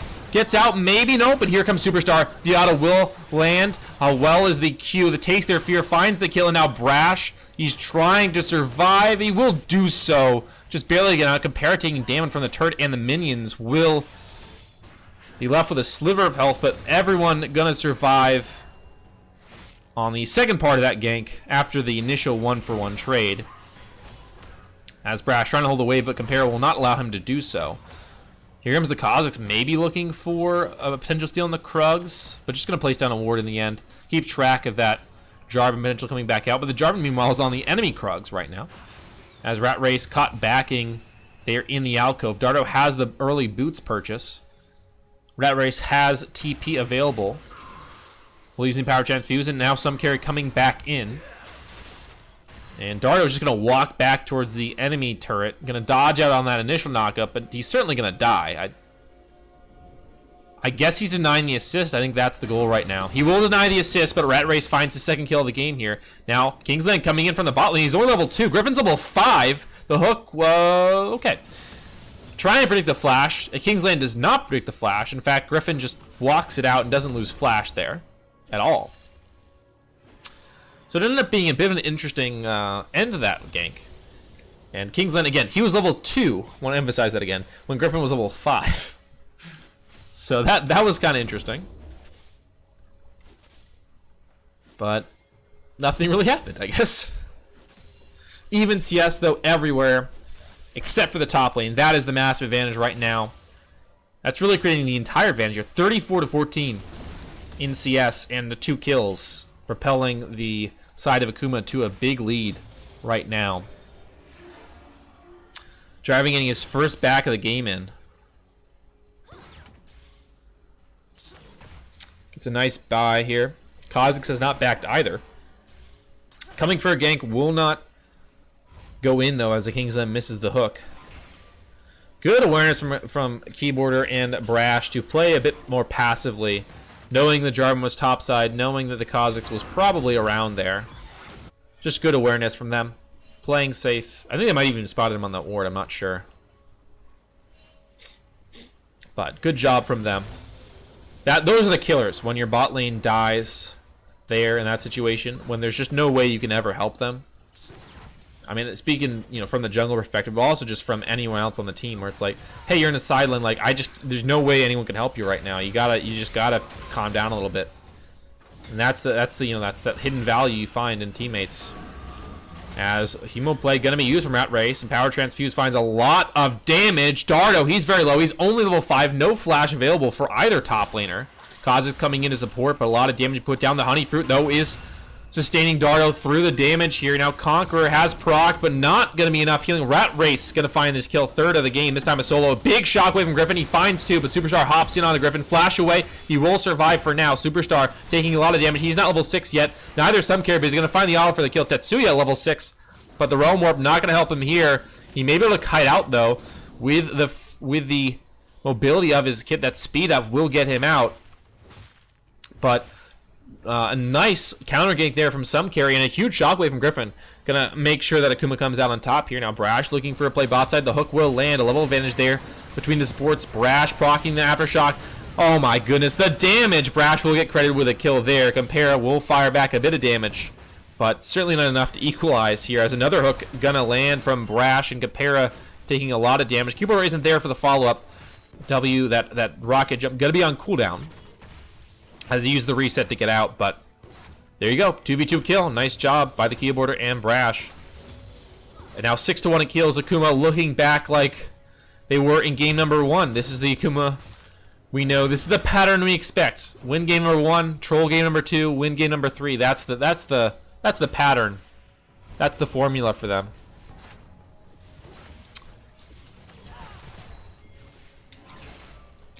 Do have a mountain coming up. About 3 minutes here. Rift Herald has spawned, so we got 1 neutral objective up right now, and I don't think the junglers will be running straight towards that anytime soon, though. I think that the bot side is so important right now, and speaking of bot side, Keyboard going in. The ultimate dropped, and that'll be Brash picking up his 2nd of the game. The ultimate ended up just being the killing blow. I mean, it does a lot of base damage here. Depth charge is 125 damage base. +2 from the AP. Hemoplay gonna be dropped here onto Dardo. Flashing from Rat Race. Death Realm used. Rat Race goes into the pool and will survive with that final transfuse to find the kill. As the Death Realm was actually used after he came out of the pool. My mistake. It's sometimes hard to see on the observer, but it was used either way. It didn't matter, though. Rat Race finds the kill. And now this Vladimir is 4-0, and that does not spell well for the rest of the team. If you're a mid laner or an AD carry that's struggling, maybe you're even with the enemy team, put in a decent laning phase, not amazing or anything, but all of a sudden a 4-0 Vladimir comes at your face, throws down all of his abilities, phase rushes onto you, you just kind of die. It's not very fun. You can't run away, and he won't stay away. It's a terrible feeling. Now another Brush Cheese and Brash. He's just found a lot. Oh, good flash out from Compara alongside that Killer Instinct. Oh no! He dropped. Oh, the Lantern was on the ward. A Kingsland now in trouble here. Dodges out on the dredge line. But now, Griffin comes in and he's cut off. Flash away. The bomb will get the kill though. Yep, there. Keyboard gonna grab his 3rd kill of the game. But yeah, the Thresh put the Lantern on top of the ward. by accident. I don't think they knew there was a control ward in there when he threw the lantern. But, yeah. The command for autoing and clicking on the lantern is the same. As Superstar coming in now, finding a lot of damage. Rat Race with a great pull, though, will dodge out on several key abilities here now. Flash away from Superstar. Rat Race still alive here. Oh my god, the damage from him. He's 4-0, Protobell complete, and he's just tanking everything here. Power Trance is going to come up. That's going to be a kill. That's the 1v2 outplay from Rat Race here. And now the Kazakhs certainly can't go back in. 0-5 now, the Mordekaiser. Dardo after a great game number 2. Really struggling here. Lantern going to be used. Trying to steal away the Gromp, but will not be successful. Kingsland. Bit cheeky there. He's still level 5. As Shelly going to grab the bot lane turret there. And make it a second charge, although it's unlikely. But now in the jungle, Brash going to find the hook. Cataclysm, he's dead. Didn't even need it. Some carry. Now another Brush Cheese here. Keyboarder is in a bit of trouble here. Hops away with the jump. And Keyboarder will be safe from that Brush Cheese from Dawn Inferno. Have a DC from the Kazakhs. No pause yet. I think the Kazakhs might have come back already. Rat Race now into the Death Realm. Dardo's down 3 levels. This would be a key win if he can get a shutdown here, but this is staying the healing's too much right now. The shield's big from Dardo, though. He might be able to pull it out. There it is, the shutdown, 850 gold. Now 1-5 to a 5-1 Vladimir, but that is a massive shutdown. 850 gold. It's not even, but it's a lot back towards getting there. Ocean will change the terrain we're in. Lots of extra brushes now. Superstar has not reconnected. I'm not sure if he's having internet troubles. There has been no pause. In fact, there hasn't been a pause this entire series, which is very un-SFL-like. But we've had plenty of internet issues in the past, so this may be one of those. Hopefully it's not a rage quit, because we still have many games left to be played, so I'm not sure what Superstar. It's probably an internet issue. As Brash going to find the hook on a Dardo. Here comes the knock up and some carry in. Dardo's actually up 2 levels on both these guys, but some carry will not level off that kill, grabbing at his 3rd of the game. And he's still not back yet. So it looks like Superstar has will not be returning, at least for the time being. If he does return, he'll be significantly down. So an unfortunate course of events here for Dawn. But Akuma looking back to their old selves of an hour ago.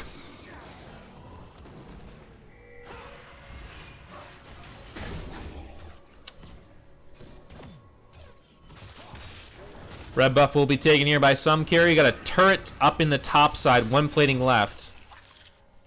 As we're only at 13 minutes here. And Tetsuya gonna clear out the minion wave in the mid lane here. Shockwave gonna land here from Griffin. Solo kill seems unlikely, but a lot of damage being put down. And Brash is here. Flash auto. Brash the ignite. Conqueror. Nope. Some carry comes and smites it. Gonna take that kill. As Rat Race. Oh, from the brush. That's a dirty Vladimir there. Putting out the damage. Oh. Campera. That's just rude. That is just a rude play. Why you gotta do him like that, Rat Race? Mid lane turret will go down here just before plating expires, so a bit of extra gold for Akuma.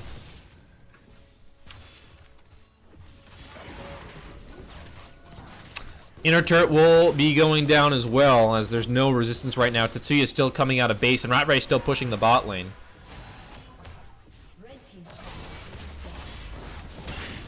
Now, mid lane. Not many minions left, so it looks like Akuma won't be able to break open the inhibitor there. In fact, all the base will stay intact for now. The inner turret in the top lane, the only one left outside of the base. But actually, Rat Race has gone very deep. A bit too far forward here. Dardo is here. If he can find one ability, that'll be the Rylai's proc. And now Rat Race, I don't know if he can get away. The phase rush, though, maybe big here. Death Realm tried to be channeled, but was interrupted here. Some carry in the Cataclysm will go down. TP coming in, channeling on the standard. Rat Race flashing back in, finds the kill on the Campera. Griffin flashes in for the Shockwave. Tetsuya, big damage here, but he's being whittled away at. The Hemo play comes in. He's going to get shielded by Kingsland. Tetsuya will survive, but his top laner not so lucky. Dardo and Campera dead. A Kingsland trying to defend here with Tetsuya. It is a 4v5 now. As Rat Race will give chase onto a King's Land. And we have a quick...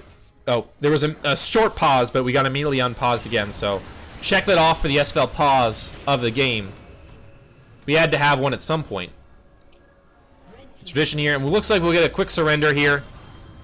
As Superstar will not be reconnected, unfortunately. So that'll be the series here, 2-1. A bit of an anticlimactic ending to this one. But that's old Akuma for you. I mean, it's just troll game number 2. It's basically tradition at this point for them. I'm not sure what a best of 5 series will entail. Maybe win game number 1 and 2, and then troll game number 3. I'm not exactly sure what the MO will be in playoffs, but they will take this series here. Akuma Sabers victorious over Dawn Inferno 2-1. And a bit, again, an unfortunate ending, bit anticlimactic. Superstar not able to finish out that game. But a rough start. And like I said, Akuma just pulled it back together for game number 3. That's how they do. And Dawn Inferno now actually have a bit of a rough spot here for playoff seeding. They will fall to 9 and 6, which means that Lane 0 now have an opportunity to go ahead.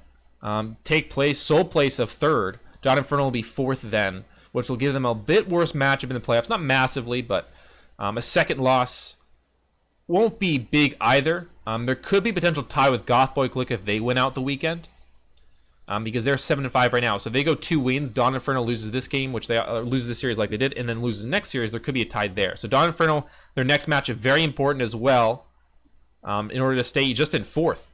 Double losses potentially means going all the way to 5th. So Dawn Inferno have a lot to play for in the next part of the weekend. Akuma Sabers have clinched a tie for 1st. I'm not exactly sure how the tiebreaker goes because I don't know the head-to-head between Akuma Sabers and Imperial Red Knights.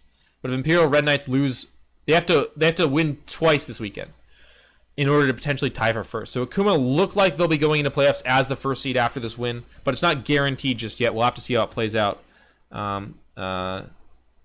GBC is 8-5 now. Okay, so Gothboy Click is 8-5. So that's actually big news because if Gothboy Click is 8-5, that means a potential tie between Dawn Inferno and Gothboy Click for 4th place, depending on how this weekend plays out. And I'm not sure how the tiebreakers head out there. We'll try and update you on the Discord, hopefully. But now we're going to take a short break here. We'll be back in a second, but I think we've got to have Akuma get in here on the stream, because I was taunting him a little bit in the Discord, or not in the Discord, in the lobby beforehand, because I was getting a little nervous for them. But we'll hopefully hear from them in just a minute. So stick around. We'll have Akuma Sabers on the stream shortly.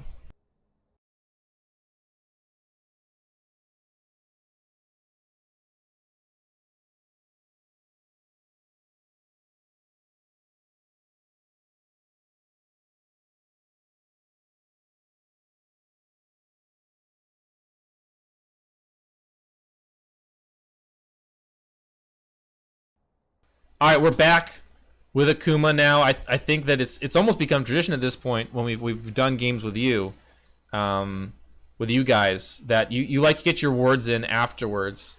And I was in the lobby before game number 3. I was a bit concerned. I'm sure you guys saw that maybe there'd be a bit of a hiccup, But you guys came back and a little bit of a troll game number 2, but you certainly pulled it together. Yeah, I mean, we just fell asleep. We beat those guys so bad their jungle rage quit. Yeah. So, I mean, And they if that's the surrendered. second place team, I don't know, bro. Like, I don't know. Well, they weren't. They were 3rd place. They were tied for 3rd. Yeah, they're definitely 3rd place now. Yeah. Well, no, so Imperial Red Knights is 2nd at 10-4, and Imperial Red Knights and Dawn Inferno was tied for 3rd. We play them Sunday. Oh, we do? Oh, bad. That's an easy win too. Yeah. So that's a big match because if you guys lose, if Imperial Red Knights win their other match and you guys lose that one, you could potentially actually be in 2nd. Yeah, I don't see that happening though. So we Well, play you them guys- 2 times. On one game. Well, you guys act Yeah. like you've never lost a game. You've lost 3 matches. I just want to Yeah, remind can you. you Okay, tell me what okay. our last loss? It's been a while, but let me tell you what happened. Our first loss with the entire roster was the first series of the entire split. Our other 2 losses, we had 2 subs apiece. We haven't lost since the very first game of the year where we had the entire team playing. This is true. So I guess that does give some credence to your bragging then. So are you guys still with the mindset of you don't fear anyone going into playoffs now? No, it I seems- think Ziggs. We really fear that lane 0 toilet guy though, man. We heard that toilet guy is he goes really big. So with this now, you guys are most likely in first, but you do have to watch out for Imperial Red Knights on Sunday. We will not be able to stream that game. Oh But- no! They don't want it streamed. You don't want it streamed? No, they don't. For No, sure. they don't. Okay.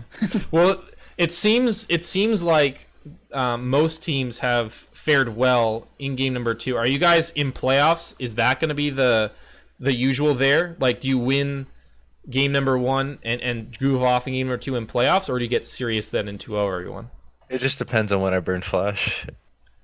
We'll every get serious. game that we'll get we- serious before then. We haven't scrimmed one time the entire year. Yeah, We'll that's get a little another- bit of practice before playoffs. Yeah, this team hasn't scrimmed once ever. So put that We into show up on perspective game day and too. win. Are you going to scrim before playoffs? Yeah, we might. We got a little bit of free time then. So if you Cool. scrim, if you don't scrim, do you think you're guaranteed to win anyway, or if you scrim, you're Oh, unstoppable? Hell for yeah, sure. we could But fucking but if we scrim, we're not gonna lose any games. If we don't scrim, we might still throw a game or two every now and then. yeah, depending who- on the draft. Who would you scrim? Do you have any partners lined up? Oh, we've got Yeah, the probably entire that Akuma trash ass- organization. Yeah, that trash us Akuma Blades team, the last year's Oh champ. my God. Yeah, true. Well, Yeah, then that's you guys have a lot to live up to. Actually, think about it now. Akuma's a storied name in the Sugar-Free League, so you guys That's can't correct. mess up now that you've talked all this trash. Well, let me ask you something. What team do you see beating us? I don't know, man, but I've seen crazier stuff happen in the Sugar-Free League playoffs before. Oh, okay. We'll really practice before then. Yeah, I mean, like if Free Tyler 1 was here, you guys wouldn't stand a chance. That's all I'm saying. Sure. Hey, Josh, are you gonna say anything? You're gonna shout out your girlfriend? Josh, shout out your girlfriend in We chat, finally bro. got our ADC to stay because he's the biggest trash talker of them all, bro. He actually hates everybody on every other team. I finally got him to stay, but he hasn't said Yeah, anything. their ADC was talking shit on my boy Josh, and he just had to pop out, huh? So, Josh, what so do you actually talking about the AD carry and the bot lane in general, Thresh was picked all 3 games. It won the first 2. Was that just a result of jungle pressure in game number 2, or do you think Thresh is actually that much better? Because I thought Nautilus would be great in that matchup, but you guys struggled in game number 2, especially with the Jarvan coming down. It's because Yeah, that was okay. What happened? No, 100% what my happened fault. was he burned Flash, and then we vertical jungled, and they were able to just sit there on them 3v2. But like we blew our Flash level 1 on the Nautilus, and that matchup's not going to be good if you don't have Flash, and we vertical jungled, so J4 could just sit bottom. So just Yeah. it was a circumstances that resulted in such a bad lane for you guys. Yeah. Because it There's was also a couple bad fights bottom, but I don't know. yeah the We first still 2v2'd them a couple times, but that it was is just that is true. Yeah. J4 was just always there, so it's really tough. But Yeah, that I'll was take the blame for that game. that was a wild start with Zach counter jungling first camp counter jungling the enemy wolves.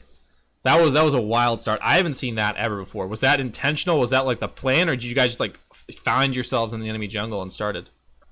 Fen? No, I was gonna base, but they warded, so I couldn't leave anymore. I didn't even know our jungler could talk. I had to stay. No, I don't talk. Yeah. No Is more this talking for the interview. well? This is actually something interesting because pretty much for all junglers in most teams I know, they're some of the most vocal people because they're moving around the map. They got to communicate with them. Are you quiet as well in game when you guys are talking, and you're just kind of like a silent type in that regard as well, or are you more talkative when you're actually playing? Because that We don't- seems like the most communicative. You need. We don't really position. talk. We just fucking ping. That's it. Like Yeah, we none actually of us all go talk. mic muted, and we type in chat and ping to each other. That doesn't That's seem like silly. the most efficient way to convey information. I mean, but- it's been working so far for We don't want to Cloud. cloud each other's heads with like too much talking or confuse people, so we type to each other. Yeah. The only thing we say is just don't die level 1 to our ADC, and that's it. Yep. Well, that is good to reinforce just in case. I know 80 carries can get a little overhyped level 1. Oh yes, for sure. You gotta wait a few before pick up a few items before you can really 1v9. But thank you guys for doing the interview. Hopefully we'll have many more because we've got playoffs coming up Yes, sir. soon here. So a little bit of a break, but hopefully you'll see you guys there again. So Thank you, and yeah, have a good night. Good luck as Thank well, you. because you got one more match to play, and that's pretty important. So good luck in that one. Yes, sir. Thank you. Thanks. All right, we'll see you guys. See ya. Alrighty, that'll do it for us. We got Akuma Sabers coming out on top over Dawn Inferno 2-1 in the series there, in classic Akuma fashion, with that level 2 game or level 2 game, game 2 going a bit rough for them, but yeah, quick turnaround, game number 3, and they showed why they're at the top of the standings right now, going into our last weekend of play. Again, they're actually playing Imperial Red Knights on Sunday, so that's a big game for them. Again, won't be able to stream that one, but should be a really important game for seeding. So stick around and see what those results are. But we do have a game. Excuse me. We do have a game on Friday. Do have a game on Friday at 10 p.m. EST, and then a game on Saturday at 8 p.m. EST, like tonight was. So if you guys want to see some more sugar-free action, we have those. Let me actually get you those matchups real quick. So it's Friday, 10 p.m. New Age Esports versus Y2E Orange, and then Saturday it's 8 p.m. Imperial Black Knights versus Lane Zero Riptide, which both those games are very important. Y2E Orange is at the bottom end of the table here. They're 6 and 8, but they're fighting for playoff seeding there, and so their matchup against New Age is very important because they're in 7th and 8th place right now. So if one of those guys wins, that could potentially force them out of playoffs or swap seeding. Depending what happens. So New Age is like really hoping they can win that one because Imperial Black Knights are 3 and 10. They're only a game behind New Age. So depending on how things go, Imperial Black Knights could actually get into playoffs, and a New Age couldn't because they're only up 1 game. So that'll be pretty interesting to see. And then on Saturday we've also got Imperial Black Knights, like we talked about, versus Lane Zero Riptide, which Lane Zero Riptide, they're also on 3 wins here. So if they win out, they have potential to get in. It's kind of messy, but basically what I'm saying is that those next 2 games, they're on the bottom side of the table. Most of the teams are. But literally all those teams that are playing have potential to make playoffs or potential to be knocked out. YGB Orange, I think, are in, but it's just their seeding. But New Age Esports, Imperial Black Knights, Lane Zero Riptide all have potential to get in. So it's going to be a pretty crazy finish. Last weekend matters so much this year, more than a lot of other seasons.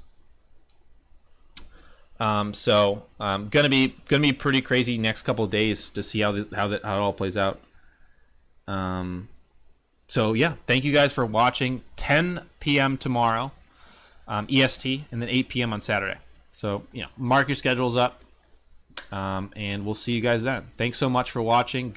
Good game. Akuma Sabers, Dawn Inferno. Thank you guys putting on a great match for us. Thanks to all the Sugar Free League guys. Thanks for everyone who's stopping in, watching, and hanging out in chat. We appreciate it, and we'll see you guys tomorrow, 10 p.m.